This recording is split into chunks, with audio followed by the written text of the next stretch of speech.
Very good afternoon, everyone. I wish everyone very good health and prosperous in this COVID lockdown situation. And still, I want to contribute to the society how best they could able to come out of this world crisis. With that context, every week we are having a webinar and discussing so many issues, what best we could able to contribute them in India. We are giving the as an immune booster arsenic album from our on behalf of KQHDA. Almost we have given many parts of the country as well as even in Karnataka. We are distributing. I thank first of all to all these warriors who is actually taking care of the humans suffering from this corona or COVID-19. Now, it is my pleasure to welcome you all for the international webinar by KQHDA. On the seat of President, I am very happy to welcome our guest of honor as well as today's resource person, Dr. Andre Saine.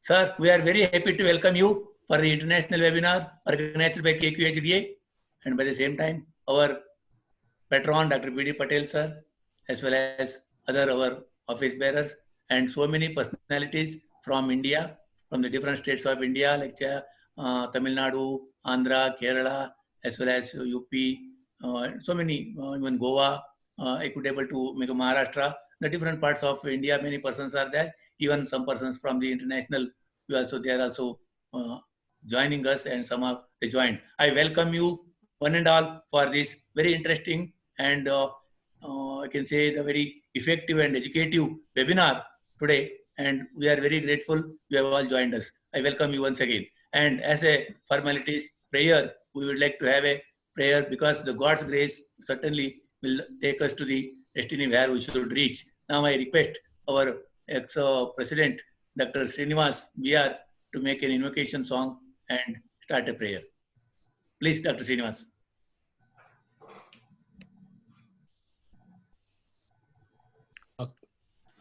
Sanjay? Yes, sir. Srinivas, sorry.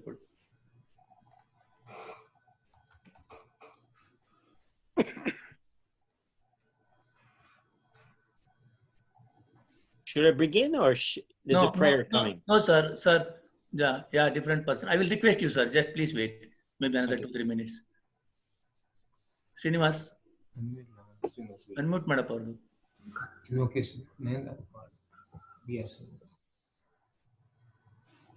Srinivas, raise your hand. He could able to identify you. Dr. Srinivas.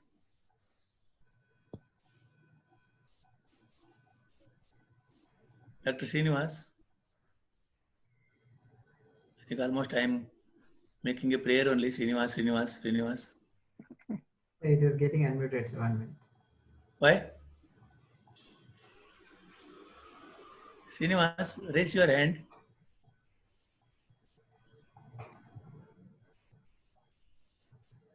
See, if he's not getting, then I have to. Yes, he's unmuted. Srinivas, are you hearing? Yes, sir. Srinivas.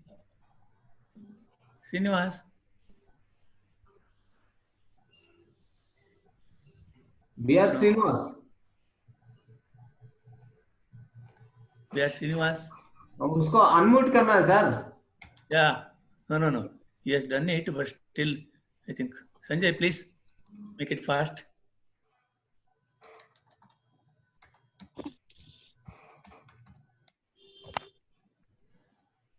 Yeah. You have to unmute him. Yes, sir. It's done.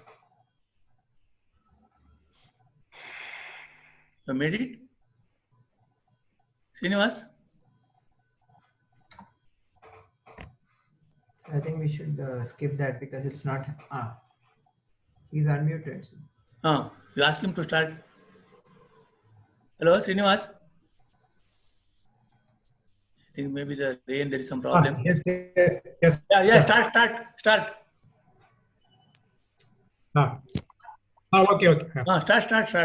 Gajavadana veduve, Gauri tanaya Gajavadana veduve, Gauri ತನಯ ತ್ರಿಜಗವಂದಿತನೇ ಸುಜನರ ಪೊರೆವನೇ ತ್ರಿಜಗವಂದಿತನೇ ಸುಜನರ ಪೊರೆವನೇ ಗಜವದನ ಬೇಡುವೆ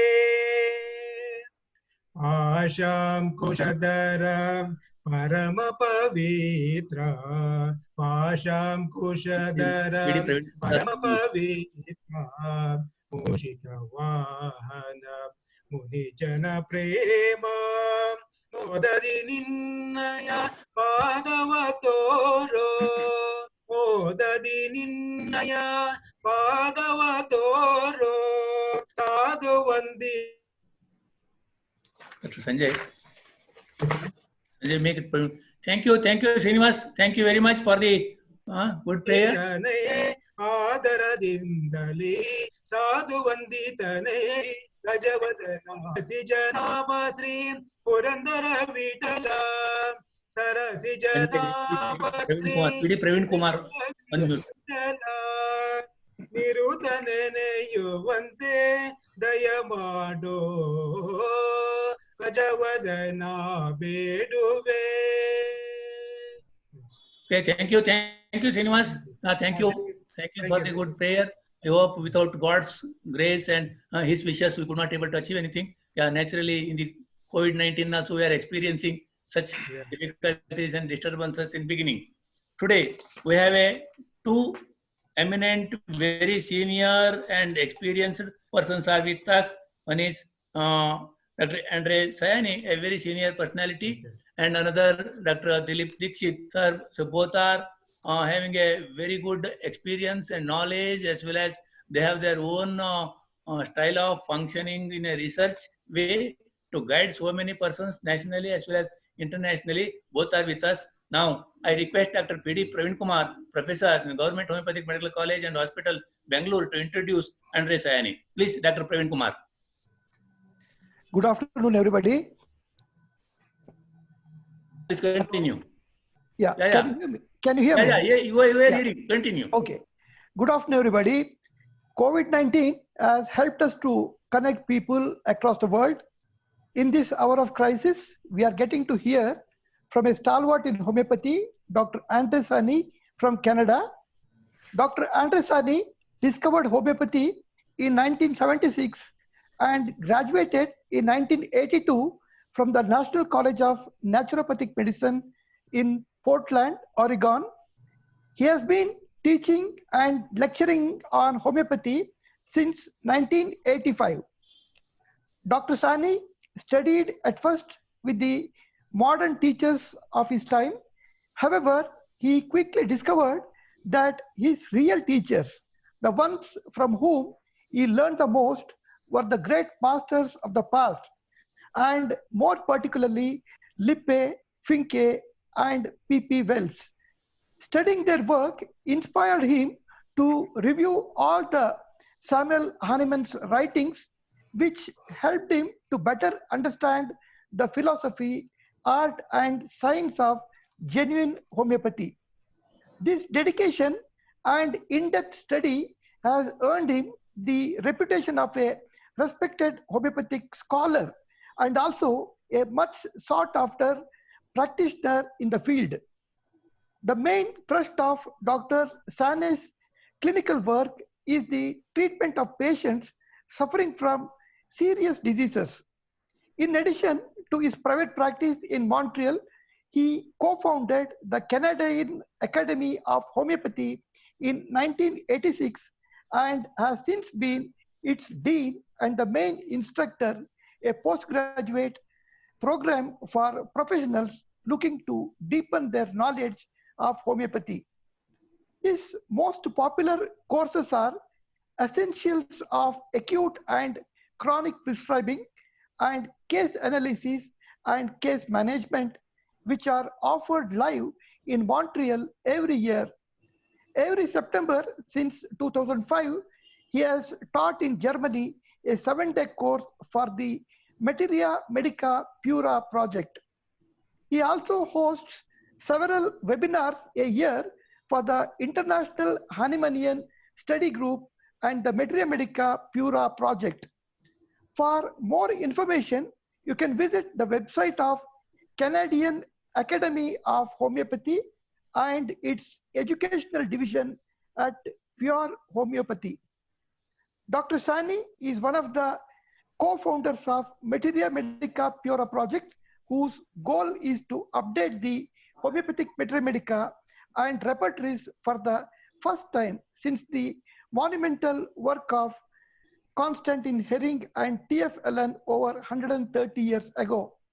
He is also a much sought after teacher, holding seminars and courses throughout North and South America and Europe.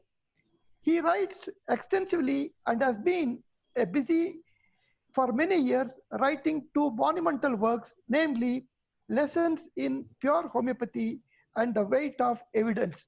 Thank you very much. Here I present Dr. Andre Saine. Thank you, Dr. Praveen Kumar. Now we have a very senior person. Let us give him more time to speak with us the treatment of COVID-19 with homeopathic medicines. Sir, Dr. Andre Saine, please, you can start your session, sir.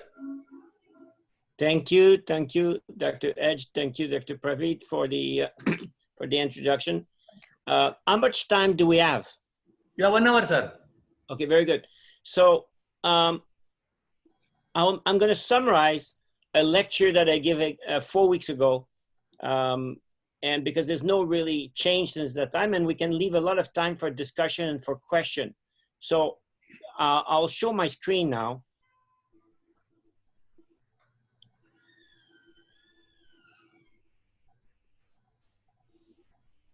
Okay, very good. So you see, I gave this presentation in May. So nothing has changed much since that time. I have given a number of webinars on the subject of the treatment of influenza or pneumonia during the COVID epidemic, because we don't always know if the patient that we see is COVID positive, even though they may have had the test and it was shown to be negative. It could be actually a false positive, because the two studies that I've seen, one showed there was a 30% and they went a 40% false negative. So that means these people carried the virus, but the test says it was negative. So I gave a number of seminars on the treatment of influenza and patient with pneumonia during the COVID epidemic. And now in this last webinar, I gave an update on the treatment of people with COVID, because now we had a number of people that tested positive, both in a hospital and in the community, that were treated with homeopathy, successfully treated with homeopathy. Listen, I'm going to summarize this lecture. I'm going to give you all the paper. It's actually, right now it's available on the net. You can get the paper. But I'll summarize it, and I will leave a lot of time for questions. So essentially, the treatment of patient with pneumonia, whether they have COVID or not, is easy. It's relatively easy, to the point that nobody should ever die of pneumonia, including if they're COVID positive. I have seen patients with all state of pneumonia. That means people with cancer of the lungs with pneumonia, people with heart failure with pneumonia, people with kidney failure with pneumonia, people with meningitis with pneumonia, people with immune deficiency with pneumonia, people with children, very young children that are supposed to die, or very old people like in 100 and over 100 years old that are left to die with pneumonia, and they have all survived. Until I did some work in a nursing home in France, from my home here in Canada, in Montreal. I supported a physician in France, in Lyon, France, who has a nursing home, not as a nursing home, but is the physician, the sole physician of a nursing home with 120 residents. We can talk about it a bit later. But essentially, the message is no one should die of pneumonia, regardless of the severity of the pneumonia, as long as they have a good Hahnemannian or a good homeopathic physician at the bedside. it's inconceivable that somebody could die of pneumonia. So this being said, this has been also the result of our experience in treating people with the COVID. So the rule of homeopathy for treating people with COVID is not different than any other rules. Here you have the overview of this paper. So here it shows the symptom of COVID that are important, let's say, for homeopathy. The typical cases of COVID that were treated with homeopathy. Here is a series of 6 cases. I think 5 of them were in the hospital, treated with homeopathy, successfully treated homeopathy. And here maybe we can go right away to the management of complex and suspected COVID case. And then I will talk about my experience in the nursing home in France. No, this actually is not good because this is talking about a very complex case, so it's very specific. So if we just talk about the management of the cases, I would say, let me see, do we have, no, there's nothing about the management. So the rule of homeopathy don't change here.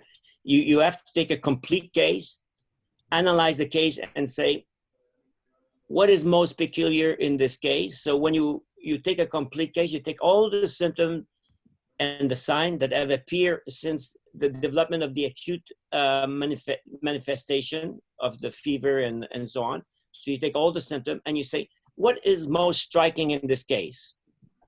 And you give a value to the symptoms that are most characteristic. Once you have valued the symptoms that are most characteristic, you put them in order of a hierarchy of what is most characteristic. And this totality of the characteristic symptom organized in a hierarchy with the most characteristic on the top and the least characteristic at the bottom gives you what is called the genius of the disease of the patient. So then the job of the homeopath is have done now. You have a good case, you have a good genius. Now you have to find the remedy that would meet this, this genius. So you have to find the genius of the remedy that will best be most similar to the genius of the disease of the patient. Then you have to prescribe the remedy in an optimal posology. Optimal posology means you want to find a potency that will not aggravate the patient, but will not slow down, that will not be associated with a too slow recovery. So optimal recovery without major aggravation or disturbing aggravation. And you have to repeat the optimal posology is not just the optimal potency, but it's also optimal repetition of the remedy. So you have to repeat the remedy so the patient recover on an ongoing basis without regressing. Finally, you have to administer the remedy in an optimal way. So if some people, you would give maybe a pellet, but if you have to repeat the remedy often, you would put it in water, stir the water, and give some water. If the patient is too sensitive to a large quantity of water, you have to decrease the quantity of water. So you have to repeat the remedy in such a way that the recovery is continuous and doesn't slow down. Now you have to be careful in patient with COVID, because if you stop giving the remedy once the patient has began to recover, you will have a quick relapse. So as it is with a patient with pneumonia, if you do stop the remedy once the patient showed the first sign of relapse, you will have a relapse. No, the first sign of recovery. If you stop giving the remedy with the first sign of recovery, then you will have a relapse in most patients with pneumonia, especially serious one. So you want to give the remedy even though the patient is showing sign of recovery, and you continue giving the remedy. Even though they seem to have recovered, you continue to give the remedy. You could give it maybe 2 or 3 times a day, and then twice a day, and then once a day. But as soon as the patient would experience any sign of a relapse, I recommend that you give the remedy every hour for 3 doses, and then go from there, repeat as needed after that. But if you do, in our experience with the patient, if you do give the remedy every hour for 3 doses, especially if it's a high potency, they will recover from the relapse very quickly. And if you instruct them to always repeat the remedy every hour for 3 doses, as soon as there is a relapse, they will that will prevent them sinking into a greater relapse. And so this would be the way to manage the patient. You have to give a remedy of very high degree of similarity. You have to give the remedy in the optimal posology, so meaning optimal potency, optimal repetition, and optimal way of giving the remedy. And you continue giving the remedy until the patient has recovered. You may continue to give the remedy for another 1 or 2 weeks, because we have seen patients after 1 week of stopping the remedy relapsing. They start to have they will start to have pressure in the chest, burning inside the chest, maybe a dry cough coming back. So oftentimes you have to give the remedy for 2 weeks. Now, here you have a series of severe case of COVID. That's interesting because I think, if I remember good, 4 of these 5 cases were medical personnel. So there was, I think, 3 MDs and 1 nurse, I think. So it's interesting to see. And it's also interesting to see in this series of 5 cases, they all require a different remedy. And they all require quickly. The first one, if you see here, it's a nurse from New York City. She was working in the emergency room, and they had inappropriate personal protective equipment for 3 days. And 9 of the 12 nurses working on her team were diagnosed with COVID the same week. On March 24, she experienced headache, followed by sneezing and watery eyes the next day. On March 26, she had watery eyes, red eye, blurry vision, extreme dizziness, a bit of fever. On the 27th, she was tested positive for the COVID, the SARS-CoV-2, and was sent home. Oh no, she was tested. The next day she got the report that she was positive, and she was aching like crazy. She had diarrhea each time she would eat.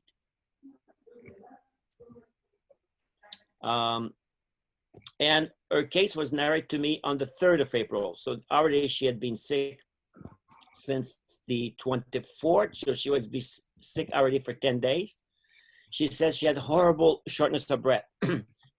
She can't even ascend stairs. She was told by her physician to go immediately to the emergency room as a patient, which she refused to do, as she knew she would get worse there. She has pronounced shortness of breath, which is worse stooping, walking, ascending stairs, and talking. So typical case. And she's experiencing extreme weakness that is worse from the slightest exertion. Very, very, very typical of COVID. No energy. People will say they've never felt so weak in their life, or they will say they've never felt so sick in their life. She's too weak to walk. She can't get out of bed anymore. She feels really scared. Her doctor insists again that she goes to the emergency room, but she again refused. She said she knew something was seriously wrong when she couldn't get a reading of her blood pressure while standing. It was 90/50 when sitting and 124/72 when supine. So she had orthostatic blood pressure, but couldn't have a reading when standing. So that means her system was greatly affected. Her resting pulse was 109 when she was supine. She has hot flashes at night, as soon as she lies down, and she has to uncover her feet as they are burning. She has upper back pain, which is worse turning in bed and while lying. So these modality of turning in bed and with the characteristic symptom of the burning feet with the need to uncover pointed out to sulfur. Unfortunately, this is New York City. They didn't go to the pharmacy to pick it up because they could have. But first of all, she was too sick. And the other person, I think, was also a nurse, probably did not know that she could get the remedy, or she was afraid to go to the pharmacy because everything was on lockdown. I'm not sure, but they ordered the remedy by Amazon. So they didn't get the remedy until 5 days later. Yeah, until April 7, Tuesday, April 7. So it was 4 days later. In the interval from April 3rd to 7th, she had remained as bad as ever. She ended up taking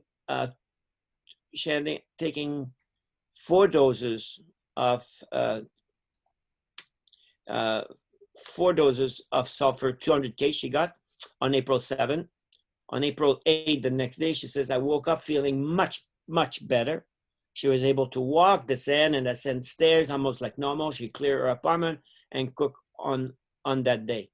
On April 10th, on Hanuman's birthday, she felt 98% recovered. Her energy was up 9.5 out of 10. It was 5 at rest the previous 10 days, but it would drop down to 0 or 1 with the slightest exertion. She was told to continue the sulfur 200K twice a day for the next 2 weeks. And at any time she would experience flu-like symptom, to take sulfur 200K every 4 hours every hour for 3 doses, and to call her homeopathic physician, which was me. She said that she doesn't want to go back to the emergency room because the working conditions are not safe enough. However, as of April 21, she remained recovered and had returned working to the emergency room on April 19. She reported that 5 or 6 of the nurses from her group were still out sick. There were now much less COVID patients coming into the emergency room. At the height of the epidemic, when she got sick, they were seeing up to 100 COVID patients per shift. So in an 8-hour shift, they would see over 100 patients that were coming with COVID. They couldn't take care of these patients.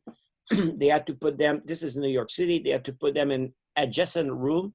And some of the patients were not attended to for 2 days. And when they were attended to, they were dead. So it was a really catastrophe. They had no place to put them. Many of them were not attended to before hours or days later, I could say. And the number of COVID patients had dropped by that time when I talked to them on the 21st of April to 10-15 per shift. So after that, you will see there are 2 cases of physician from, physician from Turkey. I try to remember if it's this one or so. No, this is a patient from Turkey, from New York City. This is a patient who describes she's come from a religious Orthodox community, and she says 250 people from her community had over 250 had already died from COVID, and over 100 between the age of 20 and 40 have already died. So anyway, I described the case, and then you'll see some cases from Turkey. There was a professor at the University of Istanbul, who a professor of medicine who's an integrative oncologist who was asked to work in the emergency room to support the other physician. And he saw 2 of his colleague, university professor, die in the emergency room, died from working in the emergency room. They died from COVID. So then he asked for my help, and then we treated 6 patients together that you can see here, the summary of these patients. And in here you see this is all by email. we didn't even talk on the, yeah, we did talk on the phone one time, but it was by email. So here you'll see the description of the cases. And so this is his question to me, and this is the answer. So I tell him how to do it. So you see that the exchange by email back and forth between me and him, and with the date, and you see the improvement. There's an interesting case a bit further. You'll see there's a table. Let's see if I can get to it. I think it's case number 4. Let's see.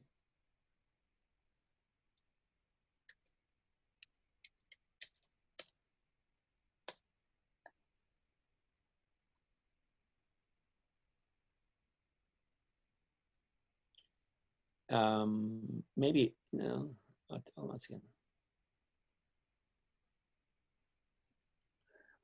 No, there was a graph, there was a table. I don't know where the table is. There's a table with all the parameters, and it's interesting to see the parameter, they change. No, let's see, let's try again. Let's see if I can find it quickly. There it is. So here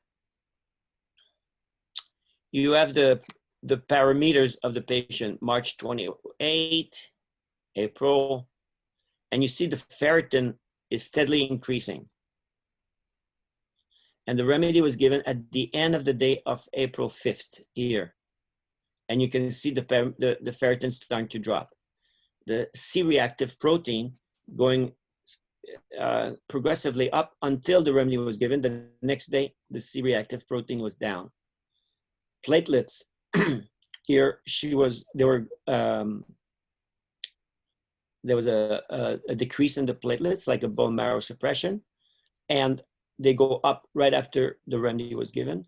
The white blood cell also, there was a suppression of the white blood cell, look, they're going down. And when the remedy is given, it's coming up again. Same thing with the lymphocyte. She goes into lymphocytopenia, so immune deficiency. And when the remedy is given, it goes up again. Look, you're back to normal. In any case, you can read these cases. I will not bother you with the lecture of more cases. We just went over a case just so you can see. I'll talk about this. You can read. This is the management of complex case. So they need special care. So these were people with cancer that had COVID. So they need more attention. So you can read that. There was a case also there of a patient that had encephalitis with encephalitic symptom, and it lasted for maybe 2 or 3 weeks, the symptom of encephalitis. Here's my experience in the nursing home. So this is a colleague. He had a nursing home with 3 floors. There was 120 residents, mostly between the age of 85 and 105. Now on the ground floor, there was 27 Alzheimer patients. On the first floor, there was 53 non-autonomous and severely mentally, either dementia or physically, like quadriplegic handicapped patients. So these people do not feed themselves, cannot feed themselves, and they are in bed. They're not mobile, and oftentimes they don't talk. So they're totally dependent of assistant for their care. And the second floor, there were 40 less dependent residents. On March 17, Dr. Rial, the physician in charge of this nursing home, had given camphora.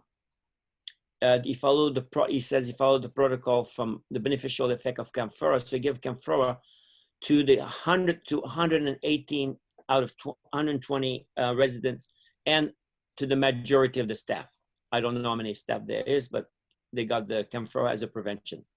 2 days later, on March, about 15 residents of the second floor only developed diarrhea, which was not serious and self-limiting. So this is it was likely not to be COVID because only about 20% of people with COVID developed diarrhea. Here was 15 out of 15 that who were sick developed diarrhea, so it must have been an incidental thing. However, from March 19, the first 6 cases with flu-like symptom with fever made their appearance only on the first floor. And then about 9 others became febrile in the following days. So 15 became febrile in a few days. And Dr. Fred, our colleague, thinks that eventually all 53 and certainly 40 of the first floor residents became infected. Within 2 days, 2 had died. In total, 11 died, 10 in the nursing home and 1 in the hospital. Incidentally, the 2 residents who refused to take camphora were among the first one to die of the 11 who have died of COVID. So when Fred saw that the epidemic was taking hold of the first floor, he treated everyone affected with Brownia in the whole building. And all the 15 people that were sick all got better quickly. So that means Brownia was likely the genius epidemicus because they all got better quickly. However, he stopped giving the remedy. See, this is the mistake. He was not aware of that. And a number of these relapsed.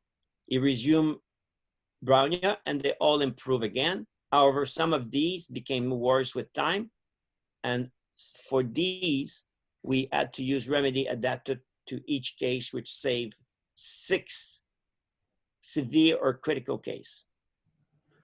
Sir, Dr. Saine, yes. Please, can you quit and again sharing because somebody is scribbling. Now we have stopped that. I request all the participants, please cooperate. Don't touch your screens. Please cooperate. Sir, what you have to make, you quit again and start sharing. Okay, I'll stop and share them again. Again, yeah, please, sir. All the participants, please cooperate. Don't touch your screen and play. If you are not interested, you can go out also.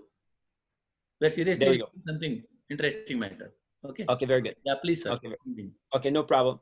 Yeah. So the good thing is there was no COVID on the second floor and none on the ground floor because no staff could cross from the first floor where there was the COVID to the ground floor or the second floor without changing the entire personal protective equipment. So Dr. Rial at first had only 3 kits to evaluate, to test for SARS-CoV-2, and he was able to get more later. So finally, only 12 patients were tested and 9 tested positive. So we can assume that the 3 that were negative were probably false negative. So here he described our experience. He says, I was helped with Dr. Andre Saine and so on from Canada. And we use many remedy in the severe state. One of the remedy for sure that has saved the life of 3 patients is carbonium oxygenatum, carbon monoxide. And in the convalescence, he used Kali carbonicum and opium had positive effect. And he says also silica. So this is Dr. Rial writing.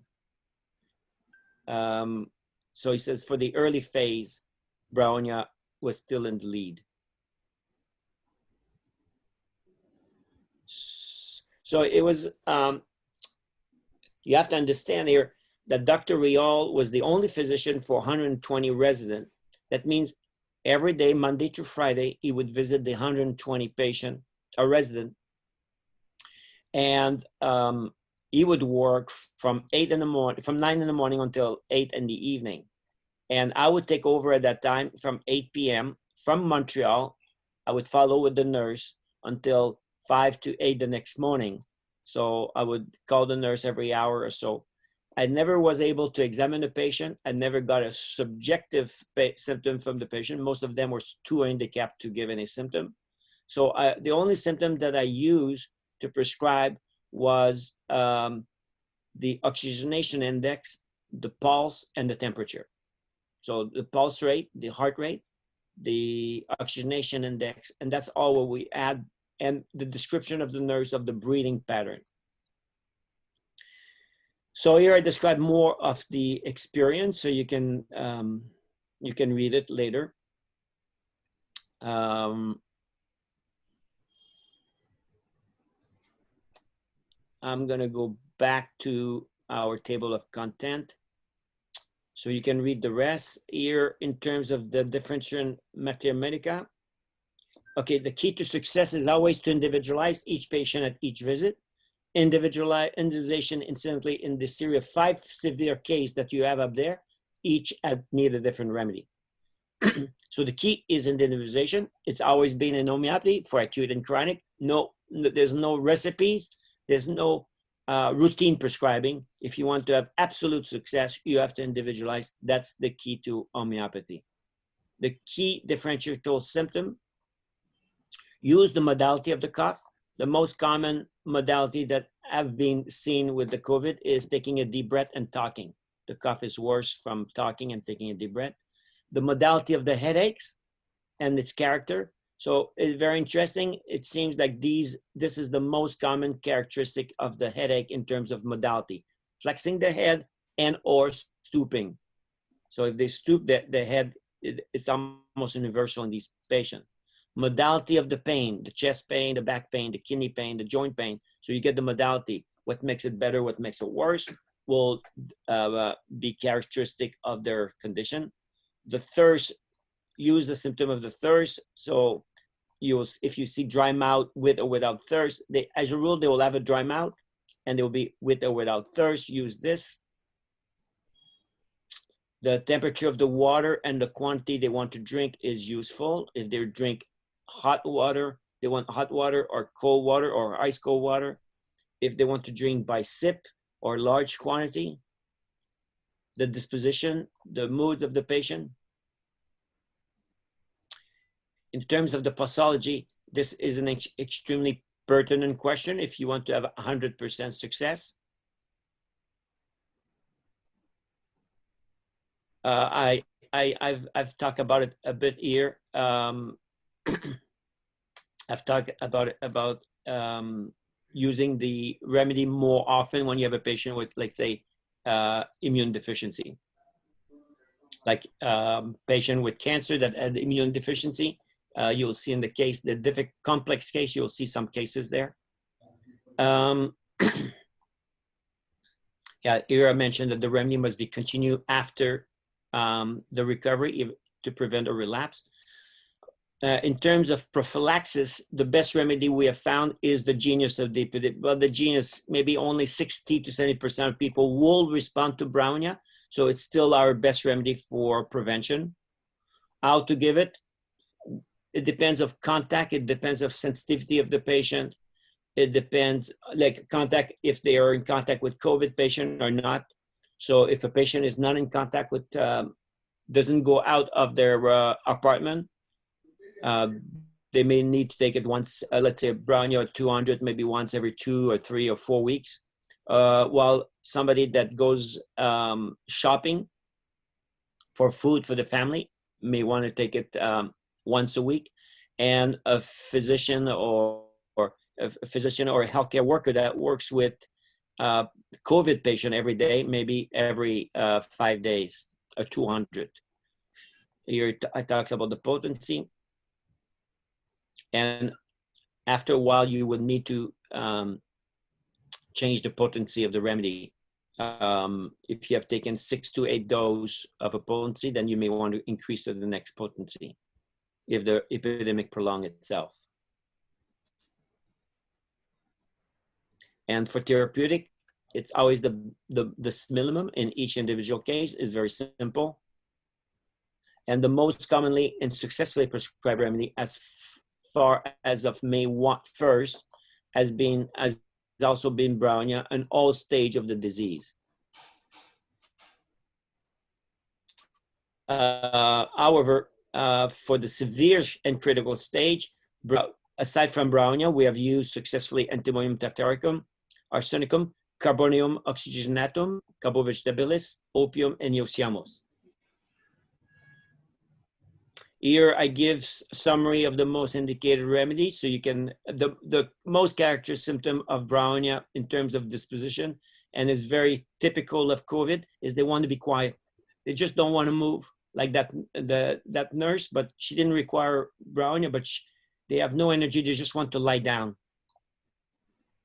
So you can look at this material, the characteristic symptom of the different remedy. Here I show that the D-dimer can be raised, the ferritin and troponin. That means there's a heart problem. The heart has been affected.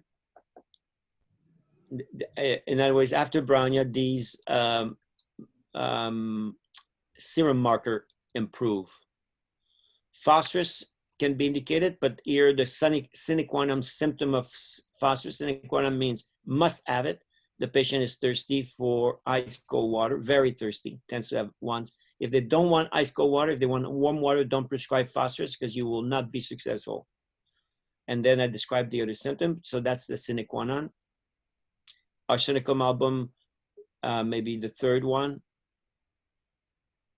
Here it's an anxious person, but likely the key is the thirst for a small quantity of sipping. It's a patient that is chilly and wants the room very warm. So if they don't want the room very warm, they want the cold room, it's not arsenicum album. So here they desire warm or even hot food and so on. Sulfur is another remedy that has been indicated and successfully used. So the key to sulfur is always to uncover their feet. I didn't put it there. And in the critical state, we have mentioned it. And here I want to just point out that there's carbonium oxygenatum, carbon monoxide, has not been used much in homeopathy. But Farrington had written, a wide field for study and one scarcely yet trodden by the therapist is that which give us substance capable of causing and curing asphyxia. And so here's a remedy, is carbonium oxygenatum. The interesting thing about this remedy, I'm doing right now the monograph of this remedy.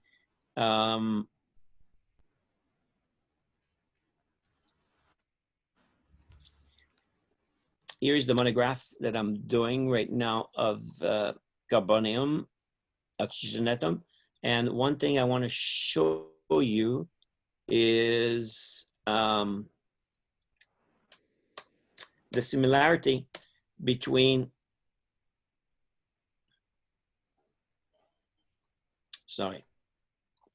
the similarity between COVID and carbonium oxygenatum.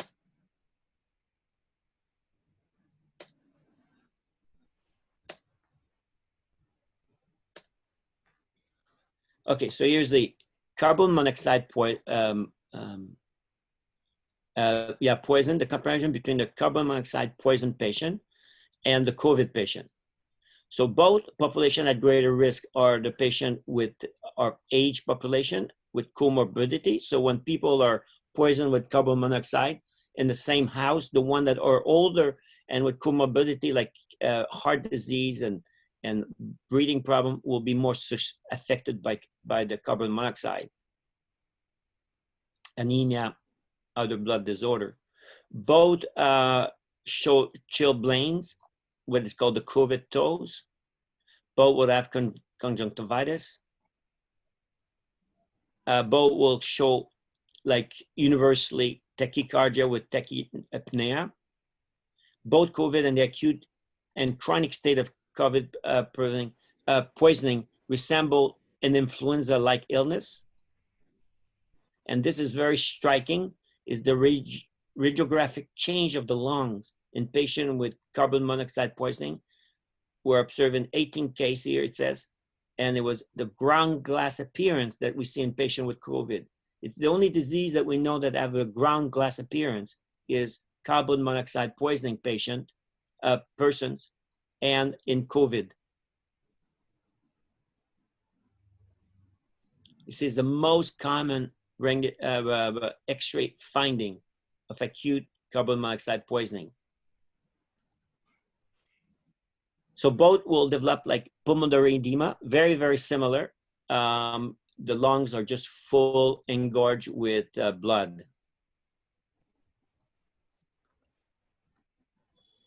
Both will develop hypothermia, hyper and hypothermia, I should say, depending. Hyperthermia at the beginning, and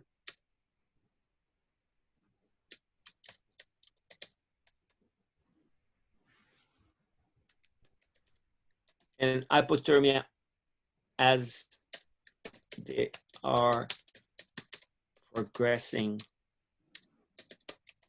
in the collapse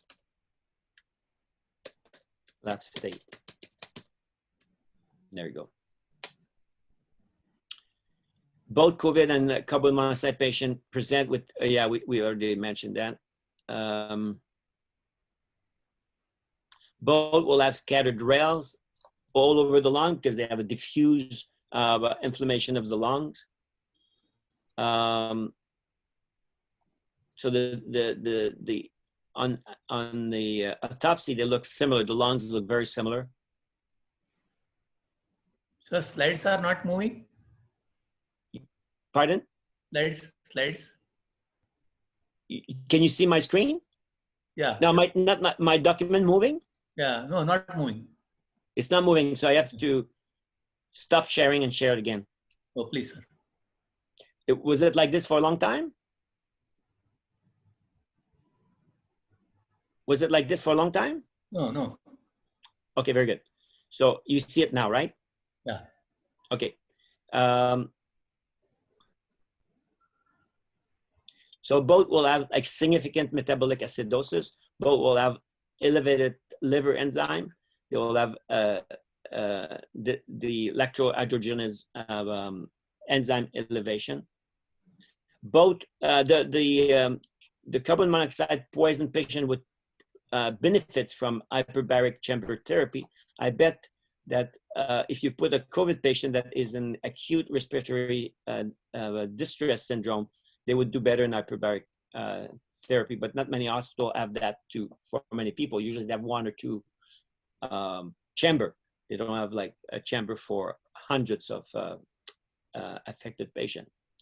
So just be aware that it's a remedy that could be used.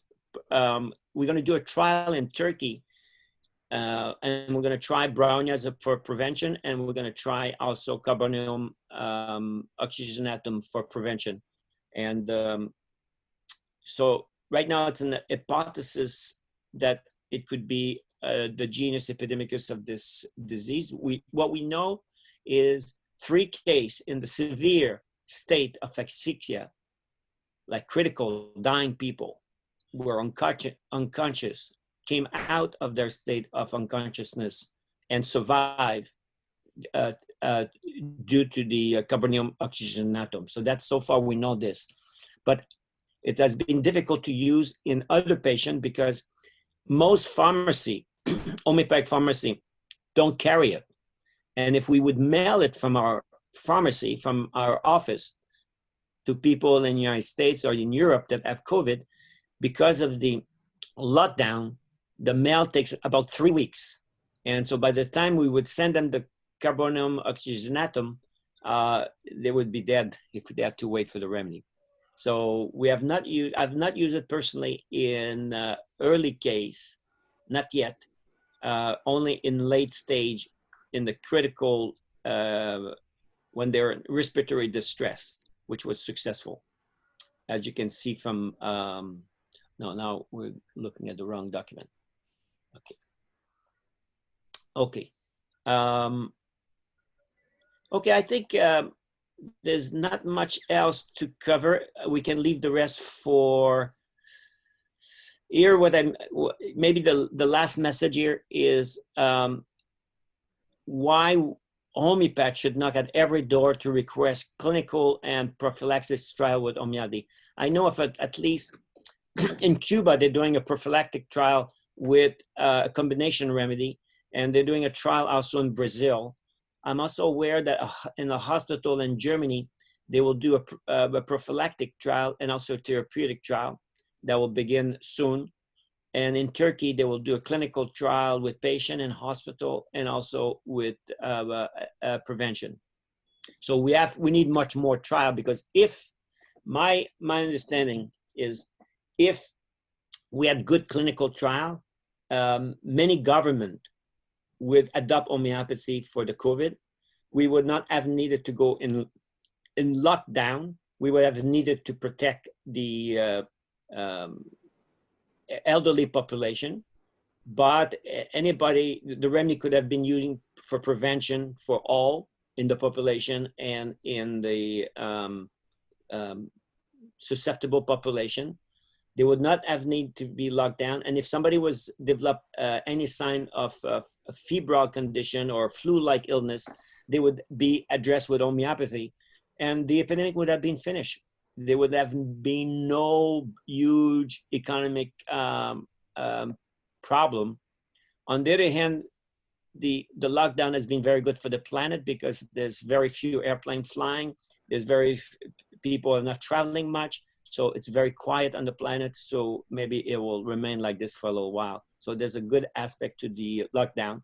However, it could have been dealt differently if our government, our population would understand homeopathy better. So that's why I encourage that everyone should not try to get clinical trial and for prophylaxis and therapeutic. Here are some of the reason. Our 200-year record in epidemic is extraordinary and has never been seriously disputed in over 200 centuries. In the current COVID pandemic, our preliminary results are beyond all expectation, except for the ones who really understand the potential of homeopathy in epidemics and would be surprised that people in severe, in even critical stage have recovered fairly quickly, gently, and with little effort. 3, the epidemic is here to stay, and recurrence of the SARS-CoV-2 epidemic will keep occurring around the world for many more years. This pandemic is carrying a very high mortality rate, especially in the elderly segment of our society, and is creating great havoc in people's social life and economy of the world.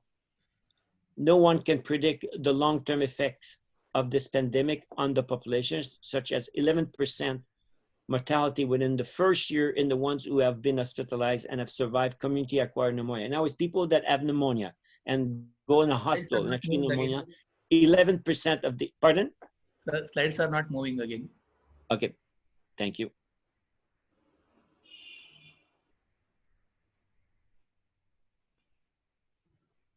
So people that have pneumonia and they are hospitalized with pneumonia, 11% of them will die in the coming year from other complications. So now it weakens people to have pneumonia, especially the elderly. During the 2014 Ebola epidemic, the World Health Organization concluded it is ethical to offer unproven intervention with as yet unknown efficacy and adverse effect as potential treatment or prevention. So we do have the World Health Organization supporting that we should, even if we may not have all the clinical trial, we should at the very least try it. But if we did add clinical trials, I know some government would have adopted homeopathy. For instance, like in Poland, a colleague in Poland contacted the Ministry of Health, and they were ready to use homeopathy, but they needed clinical trials, and there was non-clinical trials with COVID yet. By adding homeopathy as an adjunct to conventional medicine, patient, clinician, conventional medicine, and society as a whole have nothing to lose, but to the contrary, have everything to gain if we obtain the same success as the one that have already been obtained. When homeopathy was previously added as an adjunct treatment in recent clinical trial during epidemic of 2 severe viral disease, it was found to be clearly beneficial. For instance, hospital stay was decreased by 2 days when homeopathy was added to the treatment of patients during dengue hemorrhagic fever epidemic in India, and mortality was 15% with adjunctive homeopathy versus 30% with without homeopathy during an epidemic of acute encephalitis, Japanese encephalitis epidemic in India also. In neither of the trials, adverse effect of homeopathy were observed. It would be difficult to understand why persons in their right mind would say no to such indisputable arguments. So this is a summary of the presentation I made, a two and a half hour presentation I made 4 weeks ago. No more information I can add. It's just we had a few more cases that I've treated since, but the message is the same. It's easy to treat people with homeopathy that have COVID in all stages. The key here is to get the totality of the symptom, identify the characteristic symptom, organize a totality of the characteristic symptom in a hierarchy. This hierarchy would be called the genius of the disease of the patient. And then you look for the genius, its corresponding genus in the MICR. So if I will open the microphone to my colleagues, Indian colleagues and other colleagues around the world, if they want to ask me question now.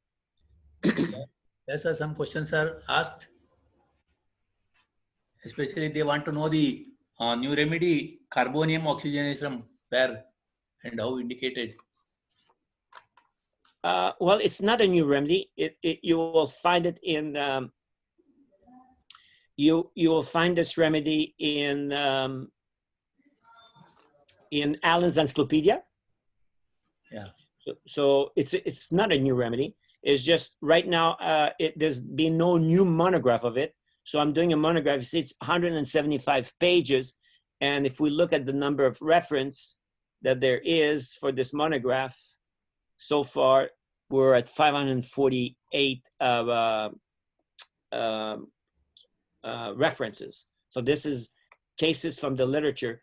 So what we don't have with carbonium oxygenatum, you're seeing my screen now, right? Yeah. Okay. What we don't have, look, probably you don't see it now, but I'll do it again because it seems. Here is reference work, and if we look at carbonium oxygenatum, this is the carbonium oxygenatum. See, you have in Encyclopedia, you have in Borky, Mathematica, and Clark, but there's no proving. So that this here it's in Allen Encyclopedia, it's only from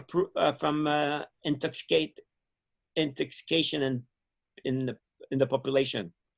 So like with plumbum, it was similar to plumbum metallicum. Most of the symptoms were related to poisoning.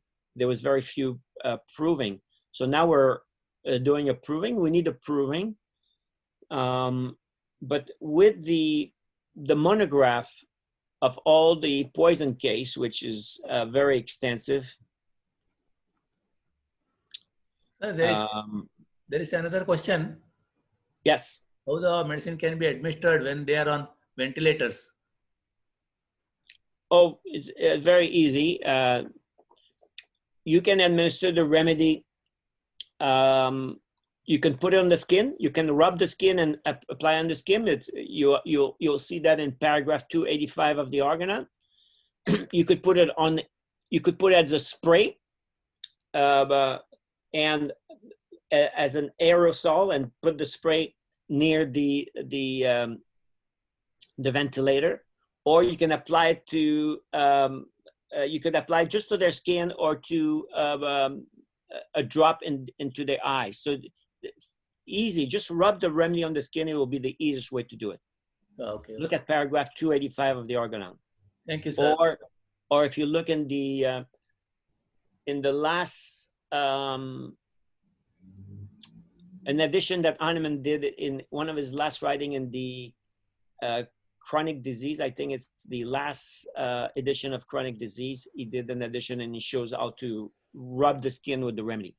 Okay, thank you, sir. Thank you. Then how effective is homeopathic medicine in stage 5, like cytokine storm? So during that time, how best? In what stage? In the stage 5, where cytokine storm, where they are in the fatal condition. when they're in the critical condition. Yeah. Well, you know, my experience is the one that I had in France. I was not able to examine the patient. We had no subjective symptom. Sometimes I didn't even know the age of the patient or the comorbidity. So I only had 3 symptoms to go with.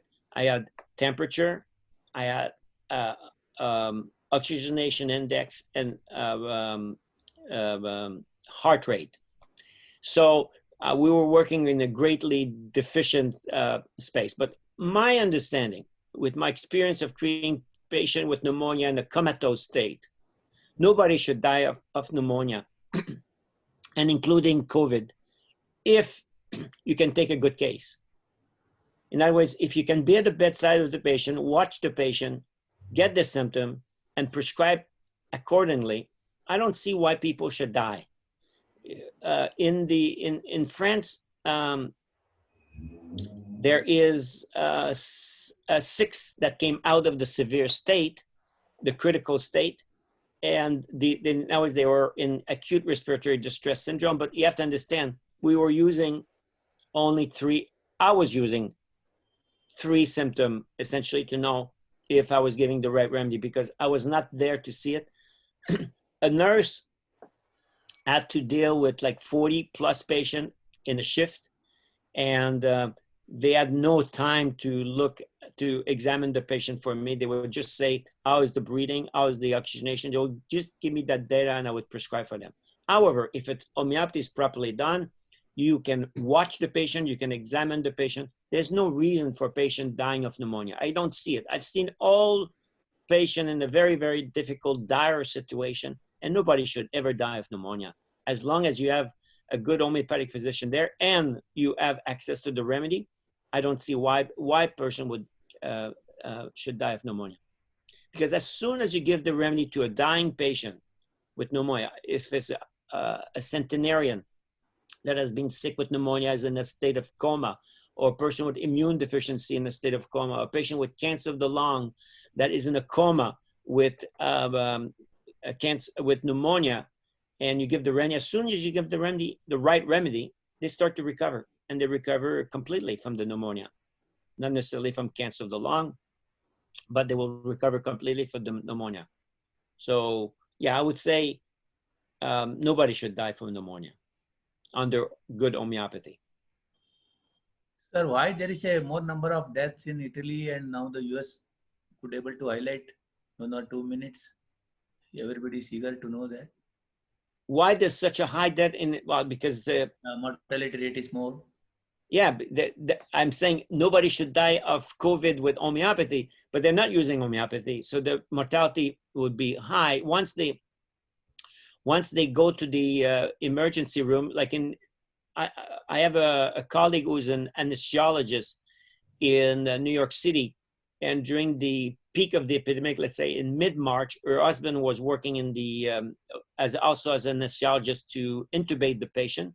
And she said that the patients that were intubated in New York hospital, in a private hospital, only 20% recovered. And in a non-private hospital, in public hospital, there was 100% death rate of people that were intubated. Now, of the patient, of the 20% person that survived intubation in a private hospital, 32% of these had kidney failure. They had to go on dialysis after being on the intubation for a week, 2 weeks, 3 weeks. They had kidney failure. So very, very poor record. However, if homeopathy was used, it would have prevented a lot of problems, a lot of deaths. But you know, we have a secret that very, very few people know. Almost no government know. No government is willing to try to trust our knowledge at this point. But eventually, homeopathy will conquer because we carry the truth, and that's one of the things that why we're all united around homeopathy is. What unite us is we all are aware of the truth of homeopathy.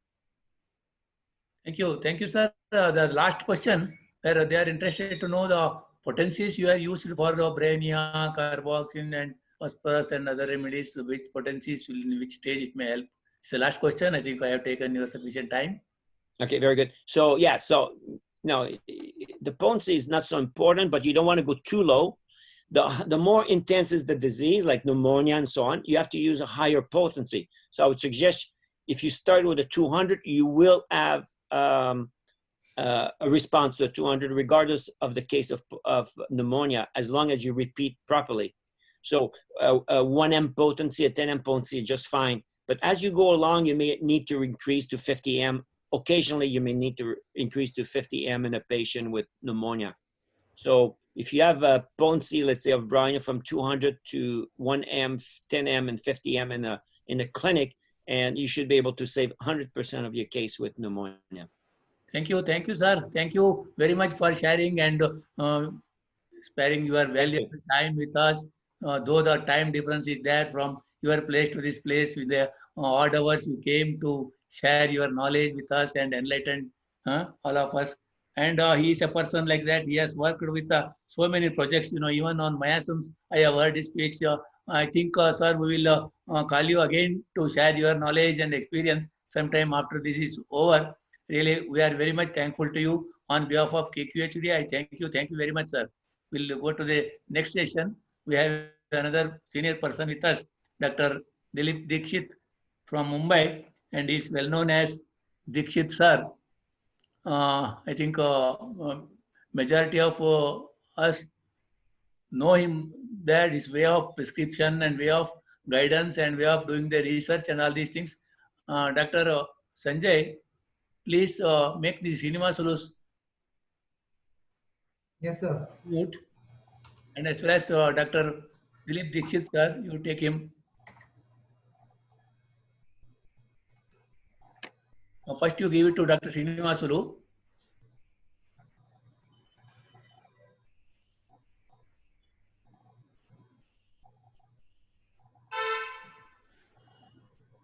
See both the seniors today with us. Really, I am very happy that with a sincere and honest way, I requested them and they have agreed to come and share the knowledge. Both are very busy persons, and they have returned from the world.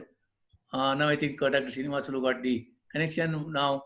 I request Dr. Srinivasulu, a senior practitioner in Bangalore, and he is one of the trustee of KQHDA. Dr. Srinivasulu, please introduce Dr. Dilip Dixit, sir. Sir, can you hear me? Yeah. Please start. Okay. Thank you very much.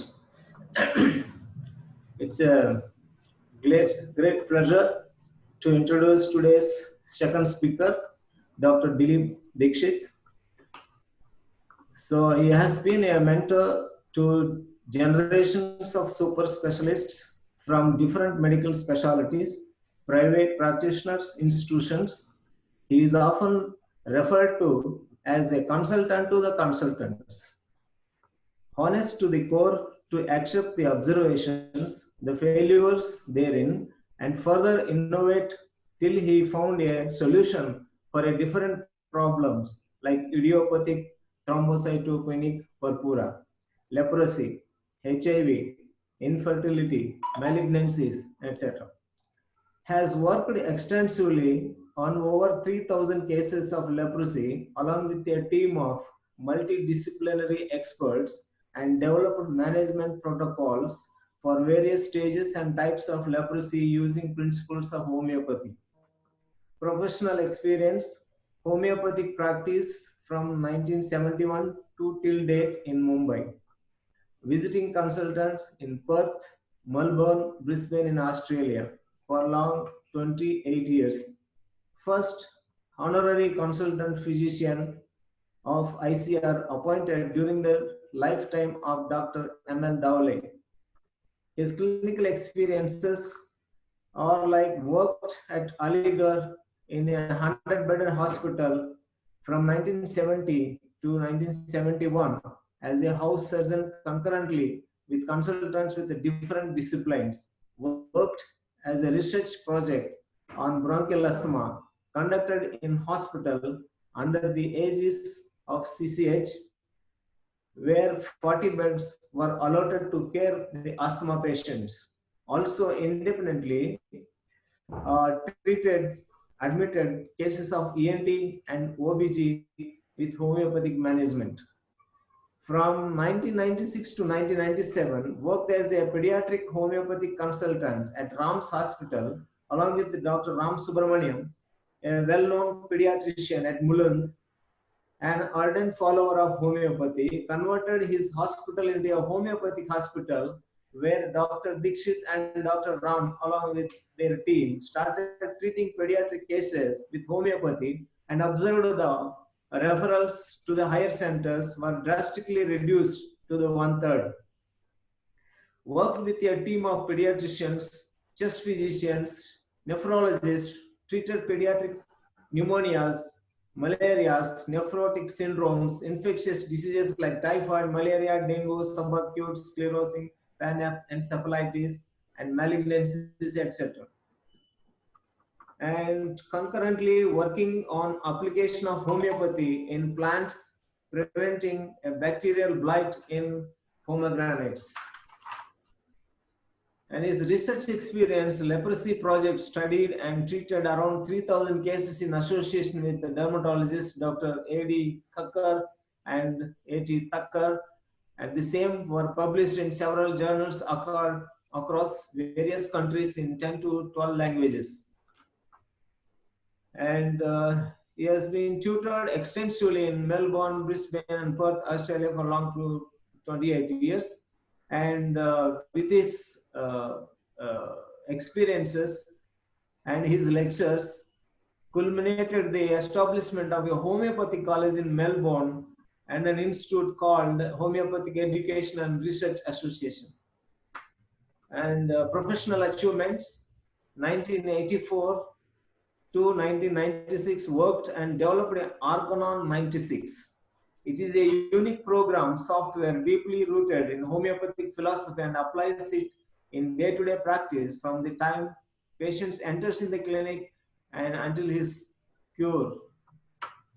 And presented cases highlighting the application of various homeopathic strategies in various national and international seminars. So with all his vast experience and knowledge and achievements, I would like to introduce Dr. Dixit to this webinar. Thank you very much. Thank you, Dr. Srinivasulu. Sir, I think everybody knows, I think in Maharashtra as well as in India, he's very famous as a Dr. Dixit sir, and his contribution and so simplicity is another word we use for him. Just I was asking, sir, can you share your PPT? In one word, he said, "Arey kya farak padta hai? It is open. Every homeopath should do that." See, this is the way of the simplicity and guiding from the, I think even one who is entering into the first year of BHMS to the PG, as well as even as seniors like us also, he is a guiding and resource person for us. Sir, please start, sir. Dilip Dixit, sir. I'll first start with my own introduction, because what I'm going to Sir, would you like to share? is like something which is very contrary to whatever you might have been leaving as classical homeopathy or the rules that govern the homeopathy. I'm going to have a little twist, because I should give you the background that I have for the last 50 years I practiced normally the single remedy, judicious application of acutes. Sir आपका थोड़ा volume ज्यादा कर ले हो sir.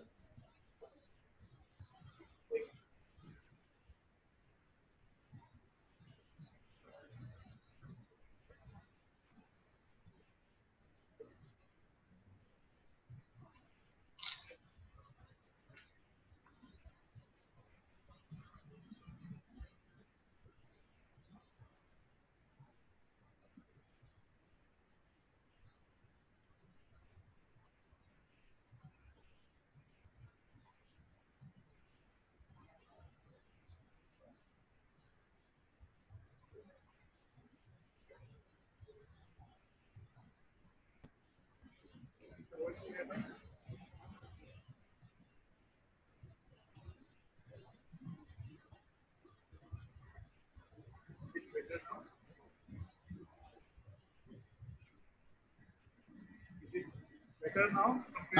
Sir. Sir. Sir, you want to share that? No, I already given that. I'll ask you.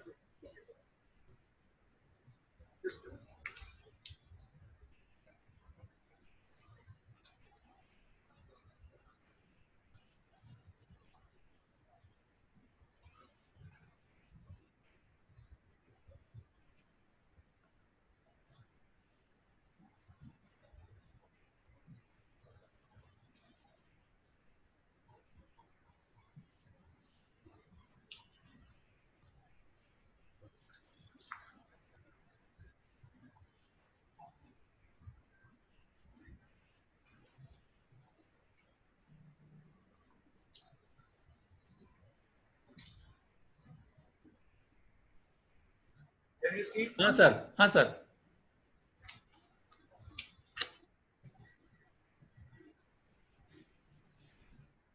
So we have, I will have to give you this background. We have a group which is going on.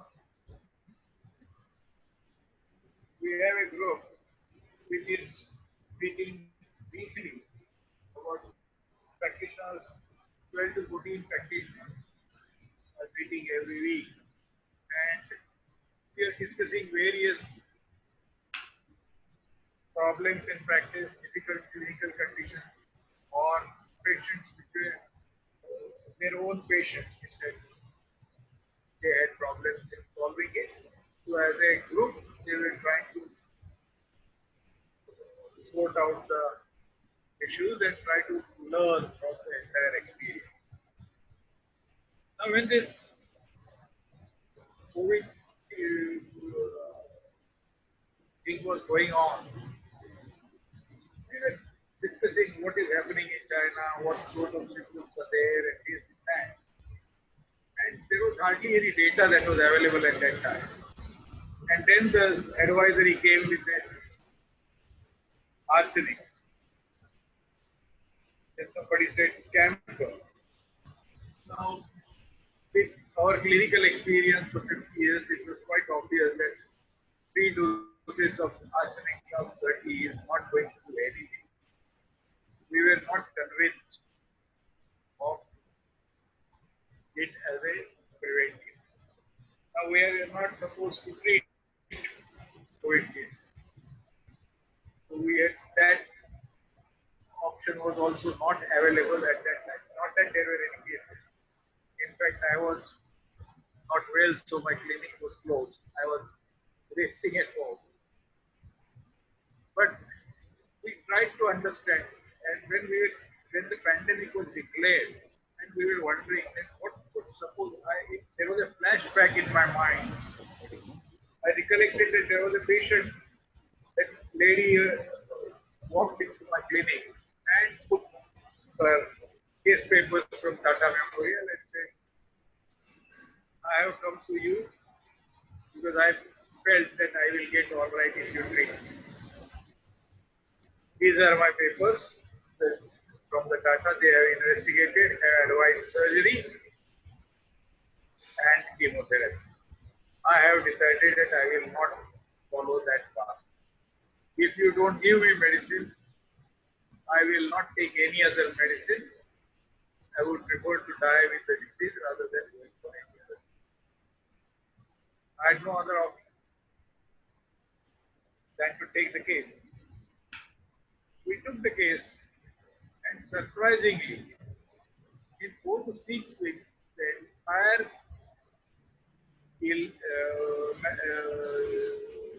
clinical conditions regressed. And now it's almost 7 or 8 years, and she has no relapse.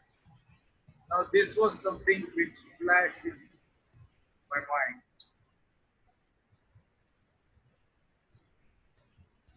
Now,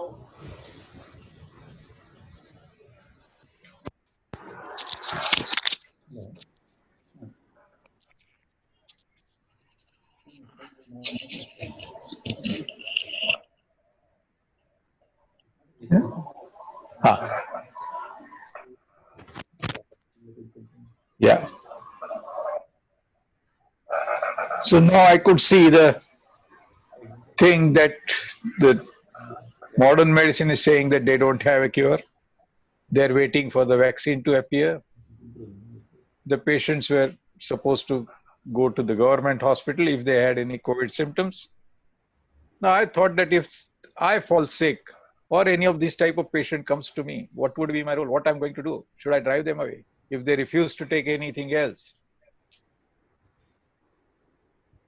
So it was quite obvious that today or tomorrow the cases are going to increase and there would be no option for the patients than to come to us, and we will have to handle them as the numbers increase, which is what is happening today, though even though we have had no direct experience. The reason why I was not convinced with arsenic or camphor was because there was no first-hand information of treating the patient or the symptoms from the patient's mouth. Now, if you don't have the information about the illness and its chronology, it would be difficult to decide anything.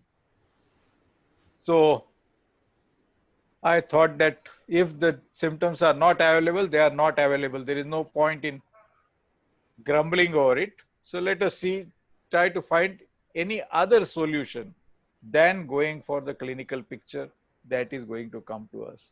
At least one thing was sure in the entire scenario is that the causative organism, causative virus, corona, we knew more about it, that there was some certainty that this is the virus that is causing the trouble. So why not study and concentrate on the virus rather than the totality, which is not authentic and reliable? And so while studying the corona, about the coronavirus, we tried to find out the affinity, how it multiplies, its pathogenicity, its virulence, its peculiarities, its vulnerabilities, all were studied. A detailed study of available materials, various informations about the current research, new feeds, information videos, pharmacology, physiology, pathology, book references, etc. were done extensively. And finally, we could understand how it behaves, what are its strengths, what are its vulnerabilities, how it is multiplying, and how its vulnerability can be exploited. Once that is understood, I started thinking that the way the coronavirus forms an envelope around itself, changes polarity, so that it takes hold of the nutrition, what goes inside the cell, air goes out of the cell, as well as takes the spike protein takes charge of the multiplication. Now, this is what we have understood. We also understood that these type of, then there are any other clinical conditions that I have treated in last 50 years, which where the similar type of defenses were dealt by the invading organism or the similar pathology existed.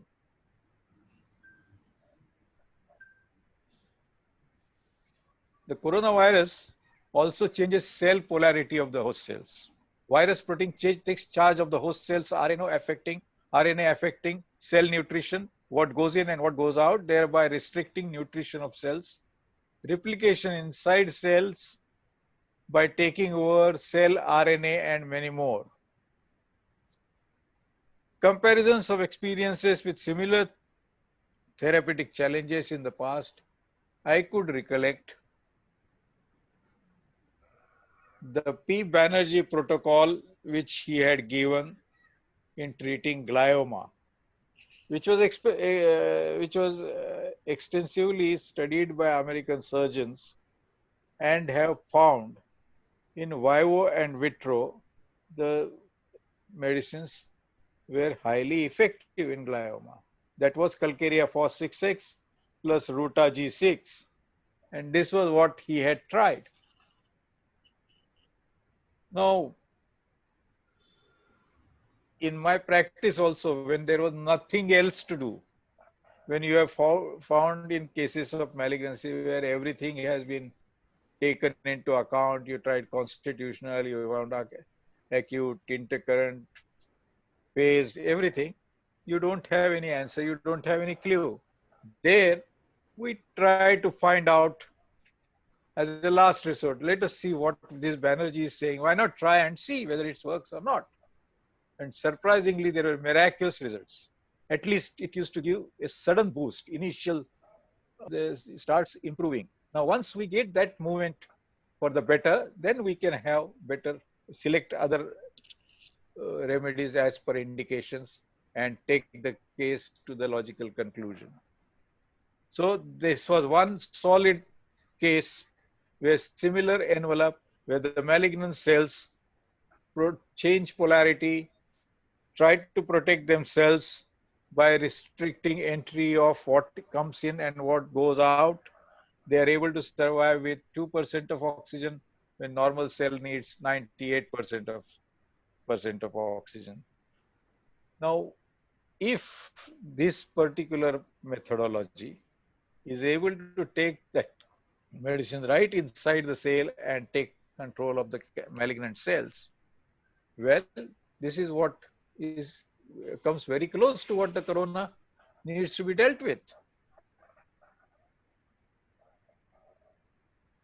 Then another condition which I recollected. Now, in every malignancy, it may not work, but glioma, it works definitely, or in other malignancies also, it works. It gives some advantage to us in treating the case when the patient is sinking. Another example was osteomyelitis. An ordinary staphylococcal infection produces enzymes and creates a sheath envelope membrane around it, which protects it from the immune cells, from antibiotics, or whatever you do, and that's why they are resistant to everything. Have cases where for number of years the wounds have been operated again and again, and still there was no success. And when this type of technique was applied, within few weeks the thing healed. So this is another case where this security shield that the organisms have can be broken. Third case was a sporadic case. It was just for the sake of experiment we had tried. Is in cases of HIV, where those husband and wife were there, and their viral load was around 8 lakh and 10 lakhs. And we thought, why not try this Banerjee method in this also? So we tweaked it by giving Calcarea Fos plus Viola 6C. And surprisingly, in a month's time, the viral load had come to less than 20. Not that in every case it occurs, but in this case definitely occurred. That means it can make a dent in on the viral load. So now what is the solution? We have three cases, three types of illnesses which have similar type of defenses, and we are able to break them and successfully treat with this technique. Now in these cases also, even though the homeopathic history was available, symptoms were available, characteristics were available, but they were not able to make a dent in the illness, where this technique gave a boost, and subsequently the same medicines which were not acting earlier started acting after this advantage of this method. So now, as we understood the problem,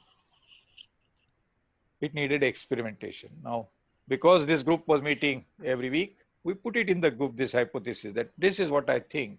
possibly we might have an answer for corona in with this type of strategy. So now let us apply our mind and go a little further. Try to understand the coronavirus more minutely. Now the coronavirus has RNA dependent RNA polymerase replicators. But there was also a known fact, though this work was done for some other research work, they had stumbled upon it that the zinc 2 plus ions are able to inhibit replication if the zinc is able to enter the cell. So if the zinc is able to enter the affected cell, then it will stop the replication of the virus. It will take control of the cells as normally. Now, that was fine, but zinc ions cannot enter the cells unless they are facilitated or transported inside the cell. So zinc ions can't go enter because their gates are closed. They need to be facilitated or transported inside the cell. So they need ionophore transporters to enter into the cell. So now we needed zinc ions plus plus. We also need ionophores, an agent to change the reverse polarity, because all the exchanges in the metabolism of the cytoplasm goes on the electrical charge, and when the polar poles are reversed, the moment the normal action happens, they are repealed. That is how the disease cells are able to protect from the immune cells. The quinine and its derivatives act as ionophores. So we got one answer to this problem. How to open the gate for zincs is that the quinine and its derivatives act as ionophore. Ionophores are one which open the gate and allow the zinc to enter. Now, how to facilitate? Now we have understood that if the zinc is able to go inside, it will stop the virus in its track from multiplying.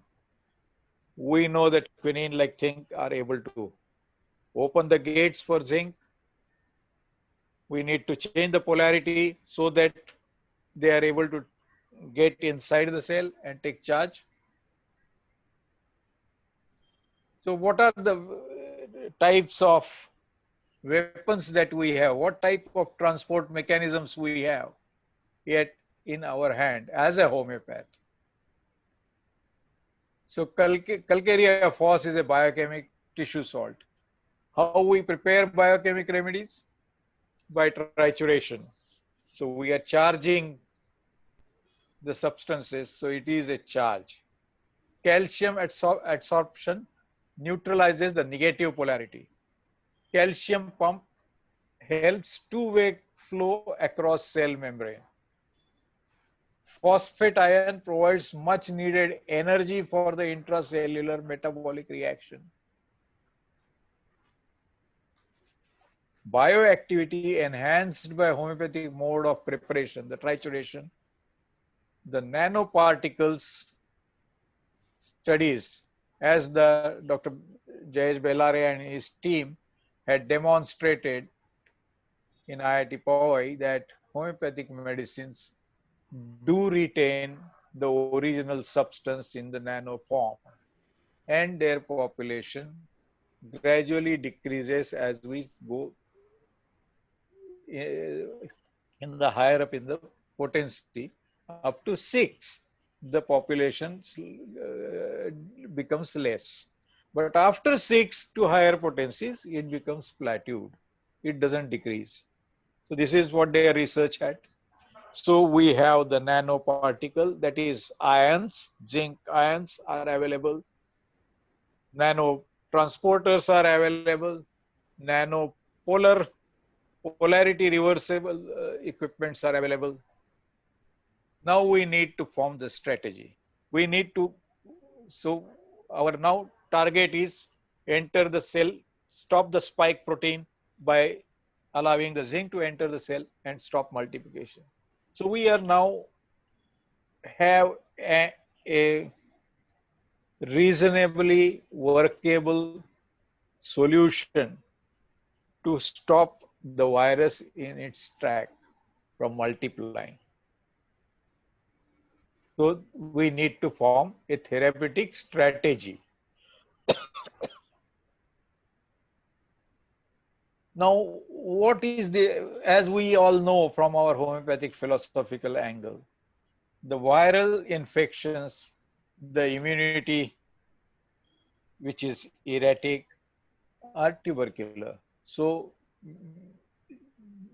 incidences of coronavirus would definitely be facilitated by the tubercular miasm.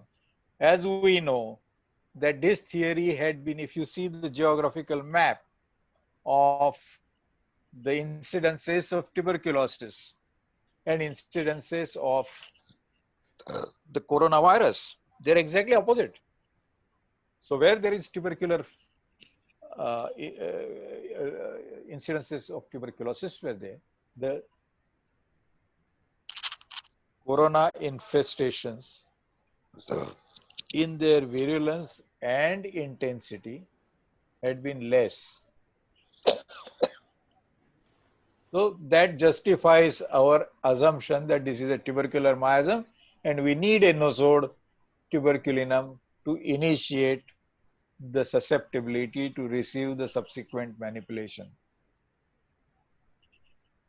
Then from the next day, we prepared Calcarea Phos 6X, was medicated with zinc metallicum 6C, China arsenicum 6C.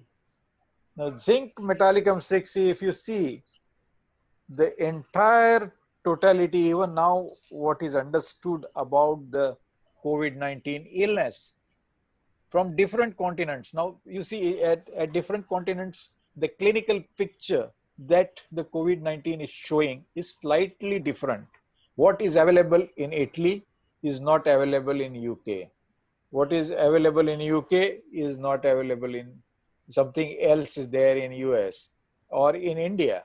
There is a slight pattern that is changing, though the basic things remain same. If you see the entire totality, considering the uh, additions or taking as all the pictures from all the over the world, Zincum covers virtually every symptom that is available in the COVID cases. But the catch is that it may not work. It may give some palliation because just a mathematical tally doesn't make it homeopathic. The chronology of the symptoms, which symptom comes first, which comes second, which at what pace, all that will make whether zincum is the remedy or not. But it has a lot of similarity. It covers most of the symptoms, but we are not sure that it covers the chronology. Second is, now second C potency. C potency is our succussion method. So that is different kind of charge, but again a charge. China Rs is now calcium channel, calcium pump is also acts as an ionospore. So calcium phos alone can take the zincum particle inside the cell, but we are making it doubly sure. The cinchona has got this capacity. Quinine in all its derivatives have the ionospore activity. At the same time, it also has got the capacity to with the polarity business. So we have now two things, Calcarea phos as well as China will deal with the reverse polarity. Zinc mate will get inside and Calcarea phos acts as a transporter with the calcium pump. Now all this is just the imagination. We have dreamt that this, if it is there, this will happen, that will happen. So it's all postulations that you saw. There was nothing on the reality. It is only understanding from the data what is COVID virus, what type of vulnerabilities it is having, what are its strengths, what is its virulence, how it can be checkmated. Now here, we don't have to worry whether we have got the symptoms or we don't have the symptoms, whether genus epidemic is there or not there. We are not dealing with it. What we have hypothesized is that we will neutralize the virus when a sufficient number of virus is neutralized. The normal immune system will demolish remaining part of the illness.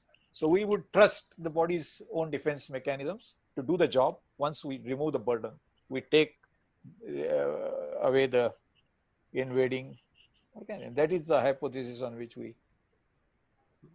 Now the question came that it's all right, everything looks rosy on the paper, but what is reality? Can it be safe? So we know that no new molecule is devised. All known substances recorded in homeopathic pharmacopoeia of India, Germany, USA, with all chemical formulations available. So there should be no dispute about the safety of our formulation.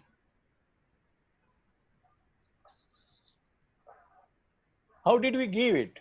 I took it myself for myself as to see how it works and gave to my family members.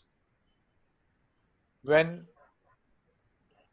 we did not have any issues, the discussions followed and the entire study group people started taking it.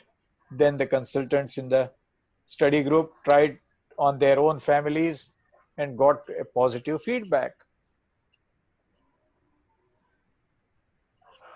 Encouraging by the results in family and study group, we communicated this understanding to the other groups, study groups or other colleagues who were interested in what we are doing. And we shared our understanding, we shared our strategy, and we offered, we asked them that you can try on your, you can try it, you can offer to the people who don't have corona and wanted some kind of form of protection. This is a logical solution, but don't distribute. You should personally supervise and give it to those who asked for it. Collected feedback from doctors who were distributing to corona-free individuals in Germany, Australia, Italy, India, and Singapore by qualified doctors. This permutation was distributed.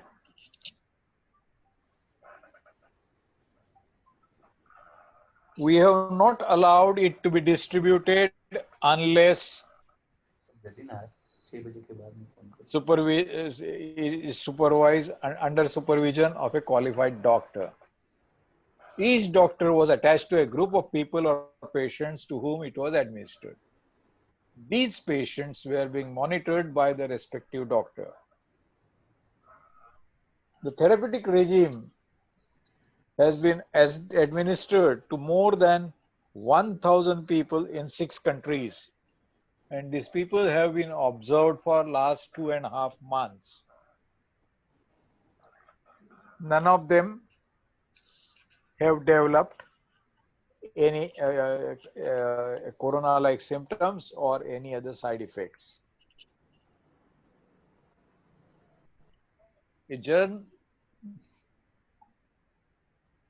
German colleague who had given this in his hospital to high risk individuals, doctors, nurses, and even relatives of patients, and was fascinated that even though they were in the highly infectious, high risk areas where there were COVID hospitals and there was a lot of cases were there, none of them out of 151, none of them got any symptom, any illness. They're fine, they're working all throughout.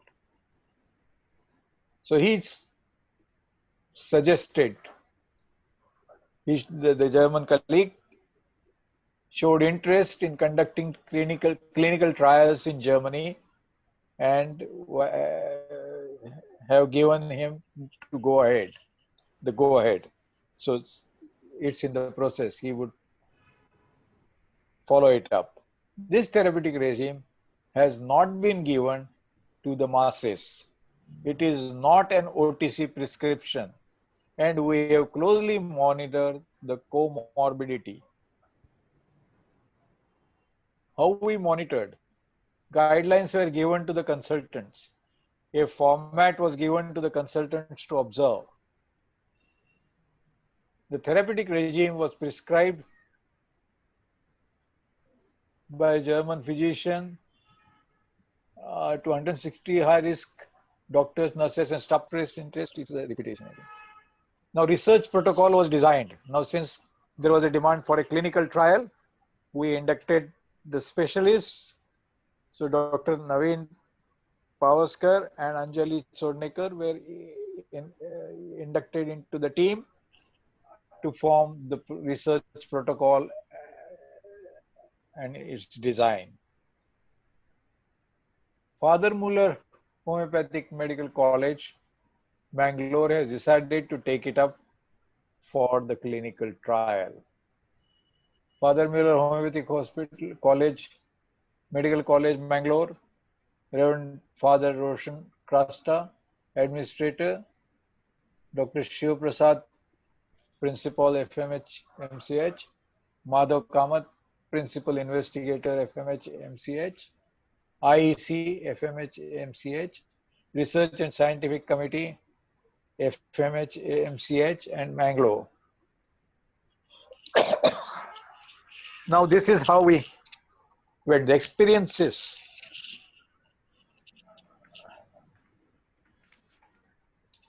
Now,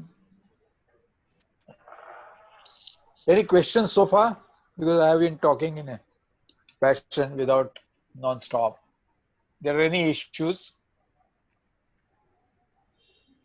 Sir, interestingly, they were listening to you. Yeah. You could be able to share one or two cases, then the questions will come back to you.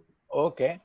First thing, this was a experiment that we started on ourselves.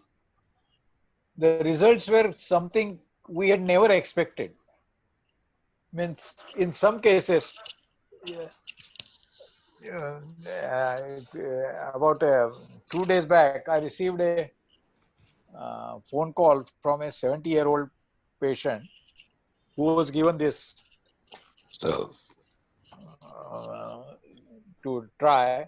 He said, "Doctor, I have been your patient for the last so many years. You never give me a remedy like this. It's a magic. I feel 20 years younger. I don't know what you gave for." Now, it was not expected to do anything more than prevention. Also, there were cases with severe cervical spondylosis, and they were suffering, wearing collar, and for a number of years they were suffering. And they said that the moment we took the first dose, the illness has disappeared. I am absolutely as if I never had any problem.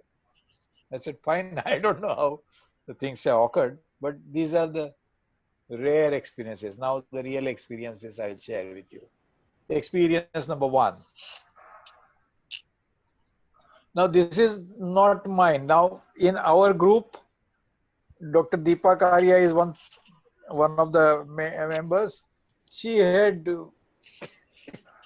shared our learning to another physician in US. Now, this 27-year-old female at Texas, USA, got COVID positive. And on 14th April, had complained of fever, breathlessness, cough, headache, throat pain, body ache, and loss of smell. She was given this therapeutic regime, and Bryonia 200 was on hold. 17th April, she recovered smoothly.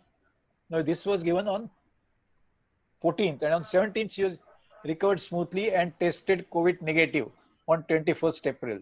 There was virtually no complaints. Her friend who had come to look after her because she had fallen sick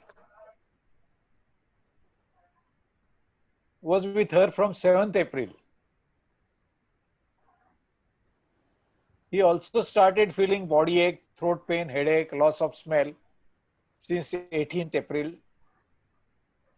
He was also administered the same regime. She gave, I felt better with this, you also take the same medicine. And his symptoms reduced considerably. He got tested done for COVID-19 on 21st, and it was found negative. So in this case also, what was surprising was after taking the medicine, within half an hour, the sense of smell returned. So that fast the medicine is acting.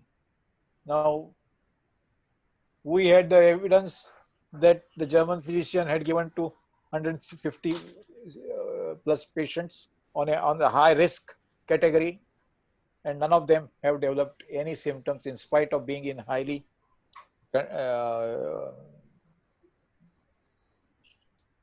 how do you call it, high risk zones. Another physician has given to 900 people in the last 2.5 hours, and there is a rampant cases going on around, and part of it is slums. There is not a single one is affected with it so far. Now, experience 2. A banker in his late 50s got exposed to a colleague for 2 full working days, working in the same bank branch. On 6th and 7th May, from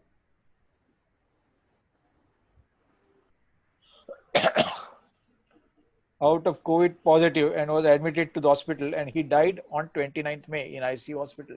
This therapeutic regime was administered to the banker from 13th May. The colleague died with whom he was working for 2 days. He was given this. And for family of 5 of his colleagues who were also exposed to the same surroundings for 2 full days,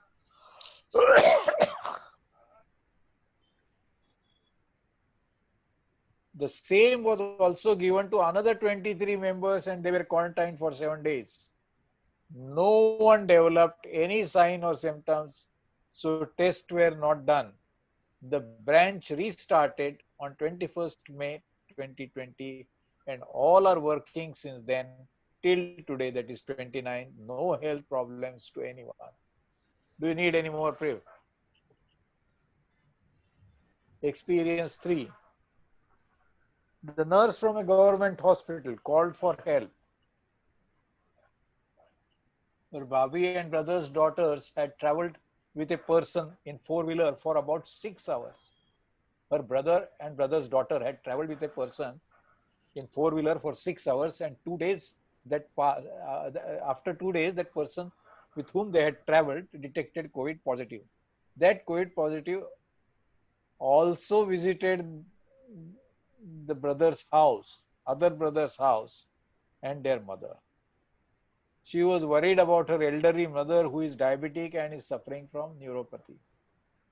This regime was administered to both families, total 6 members, on 14th May 2020. They all are fine and have no problem.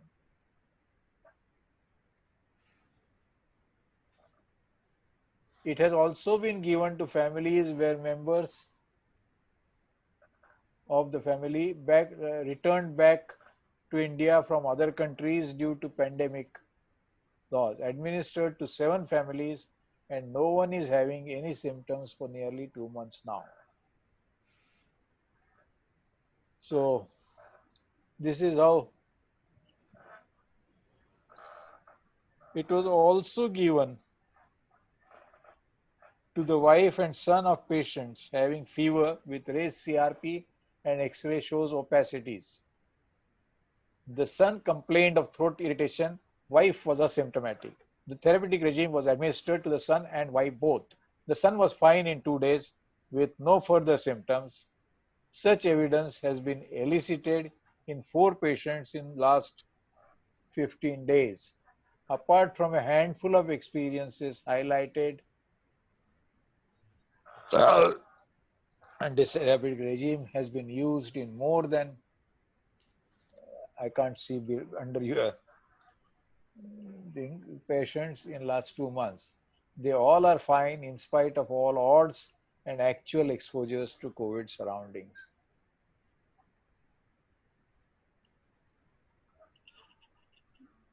Thank you. I think I covered most of it. Thank you, sir. Thank you.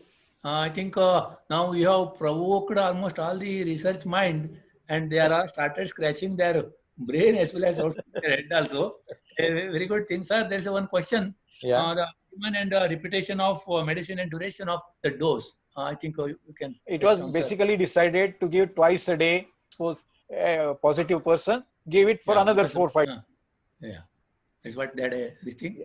Very good, sir. Thank you. Thank you for continuously talking. I think it's a stressful. I know you with a difficult even reading, and you could able to make with a very good presentation. Dr. Sanjay, please unmute Dr. Andre Saine as well as Dr. B.D. Patel, sir. Please, Dr. Sanjay. See, there is a saying, Albert Einstein said, education is not the learning of facts, but the training of the mind to think. Now, today happened the same thing with the 2 sessions, a wonderful session we had, and educative, informative, as well as so many new concepts which has been emerged in the thought process, as well as a lot many questions have started. I believe as a teacher, as well as a physician, once the question started, naturally we started learning. That is the first step of the learning the process. I hope now many There is questions. one statement I wanted to make. Please, sir. Is that during this period, I had many cases, about 10 to contacted for throat irritations and fever and other thing, flu-like symptoms, and some of them turned out subsequently landed in the COVID hospital because they turned positive and they had no option to be there. But they continued the homeopathic medicine that was given to them before they were diagnosed, and in a day or 2 they were discharged. So the recovery had been very fast, and most of them, 70% of them, appeared to be had received bryonia, 2 had received jejunium, and 1 had received arsenicum. Okay, thank you, sir. Thank you. Very good information. Dr. Sanjay, please go to Dr. B.D. Patel, sir. You got it? Yes, You can unmuted. Sir, you can exit from the share screen. Slides. Yeah. How to exit? You just get out of the slides. Close the slides. Okay, I'll just close. Hey, Deepesh? Yeah. Yes, sir. Okay. Now I request our patron, another senior person with so many years of experience, more than 50 years of experience. Today we have heard all the persons are above the age of 70 plus, more than 50 years of practicing experience as well as teaching experience. They were with us, and it is a great pleasure where we could able to learn a lot many things from them.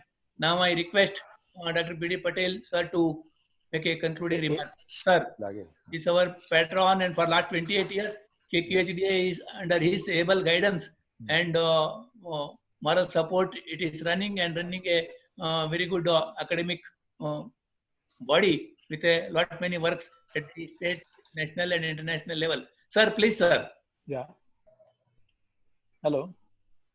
Dr. Sanjay, make a Andre Saine also. Unmute.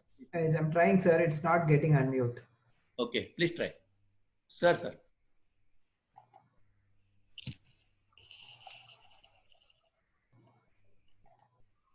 your voice is not audible. Sanjay, Dr. B.D. Patel. Yes, he's unmuted. Sir, it's Hello. not. Please make it. Hello. No, sir. No, sir. Yeah. Who is going to speak? There is any. Patel sir's earphone, I think he has to remove. Who I have to? Now is it audible? Yeah, please continue. Sorry. One thing is, before I comment anything on the speakers, let me thank Dr. Shripad Hegde for getting these wonderful speakers and thought-provoking speakers, both of them.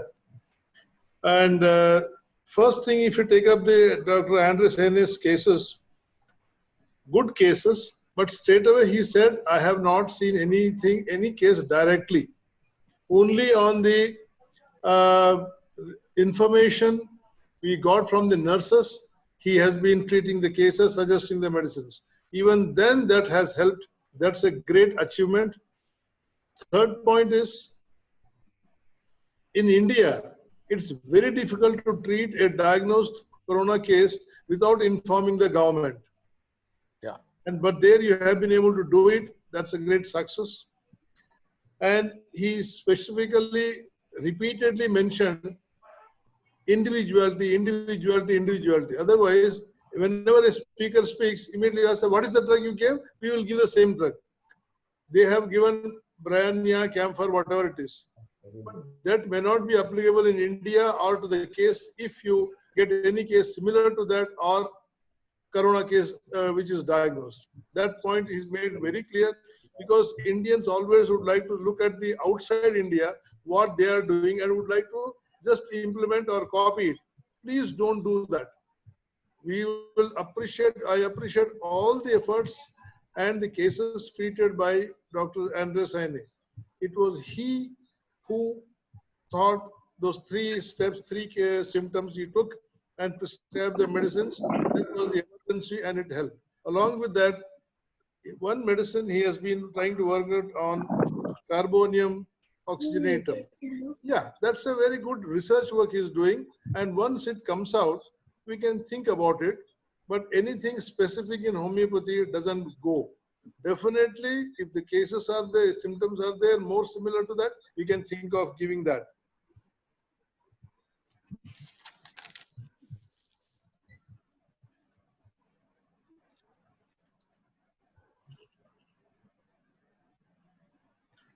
The question of potencies everybody asks. I think after so many years of practice, should we ask the doctor potency? We should not ask. And that he clearly clarified. 30, 200, 10M, 1M, 50M, that's the way. And we are so matured now. Sir, for that, we will keep another session, sir. Yeah, exactly. We should not ask about the potency. Now coming to Dr. Dilip, Dr. Dilip Dixit presentations, I think something it is really great, and it's a new insight, a new thought-provoking. Can I see Dr. Dilip Dixit? Yeah, just a moment.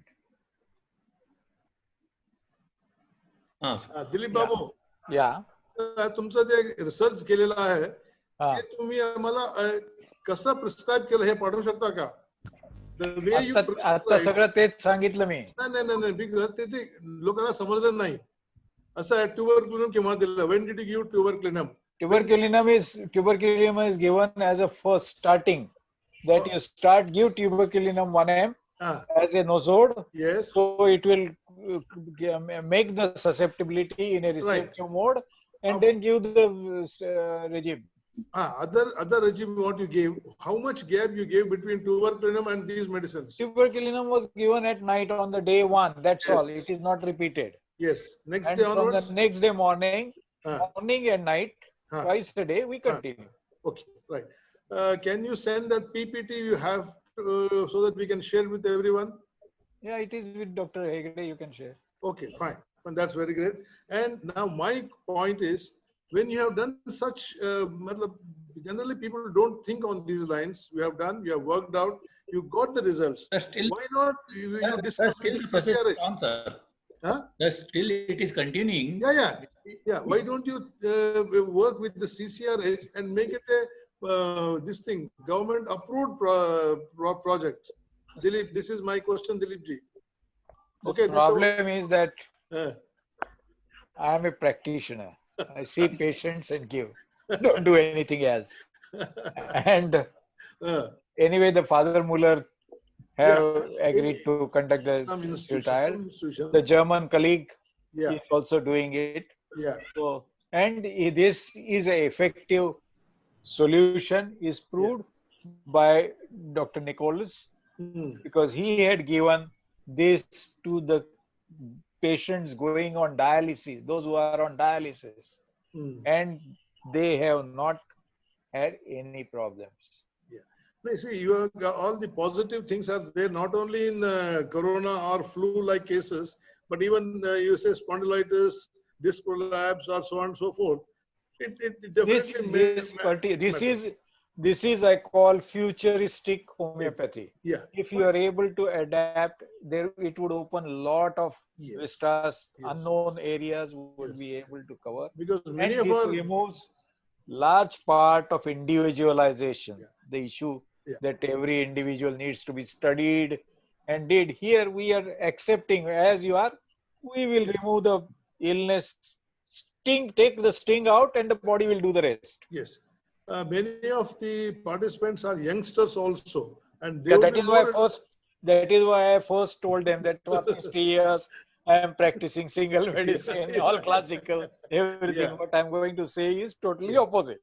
Yeah, because these youngsters will be more interested to take up such things. Not that a patient came, he gave this symptom, I gave that medicine, that everybody knows now. This is what something interests everyone. So, Dilip ji, we would like to be in touch with you. Hope you all also would like to be in touch with such an organization. You see, 500 people at a time listen to you, which is not possible generally. This is a virtual meeting all over the world, people are there. And really, once again, I would like to thank Dr. Shripad Hegde to bring in Dr. Dilip Dixit and Dr. Andre Saine. And with this, we have so many other problems coming up because of this Zoom meeting. We have first time touched 500 people. That's a great congratulations. We should all clap for Dr. Shripad Hegde. Okay. Thank you. And our Dr. Chairman, Dr. Swamiji is so enthusiastic. He says, sir, we have to do more and more such things. Without any cooperation of the team members and others, definitely. Well, sir, thank you very much for your good words. I think patient hearing, I thank almost all the participants who has participated in that. And one more information, sir, many other 100 they were waiting outside. I know. We will discuss this. Dr. Andre Saine, please, if you could able to come, I think for the time difference is there, he might have gone back to take a rest also. I thank him. Now I request Dr. Krishnamurthy. He is from the Gulbarga area, practicing a sincere, honest time with me. And now he is a practitioner there, and he is our secretary, the journal secretary of KQHDA. I request him to give a vote of thanks. Unmute him, Dr. Sanjay. Please. Give to Dr. Krishnamurthy. Dr. Sanjay, you have to unmute him. Yeah, muted. Krishnamurthy? Yeah. Hello, sir. I am audible. Please start. Very good evening to all. Honorable dignitaries present and my dear colleagues. First of all, I would like to thank today's webinar scientific session speakers, Dr. Andre and Dr. Dilip, sir, for giving us this their precious time and enlightening us about homeopathic management. And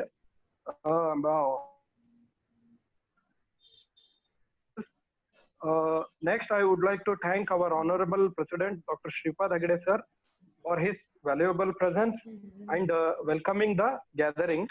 Then I would like to thank our ex-president, Dr. Briar Srinivas, sir, for the nice invocation. Next, I would like to thank our ex-president, Dr. Praveen Kumar, sir, and our treasurer, Dr. Srinivas, sir, for introducing the speaker. Next, I would like to thank our veteran, Dr. B.D. Patel, sir, for his valuable time and for conducting this scientific session. Next, I would like to thank our coordinators who have done a lot of effort for this session. Dr. Sanjay, who is a joint secretary of our KQHD, Dr. Chiran, vice president of our KQHD, Dr. Shubha, general secretary of KQHD. Lastly, I would like to thank all the participants who have attentively and actively participated in this seminar. Thank you. I would like to thank one and all. Thank you, Dr. Krishnamurthy. Thank you for your good words. Say thank you all the KQHDA members. Even if we left anybody's name, don't take it away. Our chairman, ex-presidents, and all the office bearers, you have cooperated. With your great cooperation, we could able to make it success. And once again, I thank many participants who are there from the different states of India. I wish them good luck, and I hope homeopathy stands high. Thank you, Anindal. Thank you. One thing. Can all of them, those, because next month, next meeting will have a different pattern. So we need to inform everyone. Can you all send your email IDs to the secretary? Email IDs and phone numbers. Please send it to our secretary, Dr. Shubha, so that we will inform you. Yeah. Okay. Thank you, Anindal. Dr. Sanjay, you can quit the meeting. You can leave. Thank you for all your cooperation.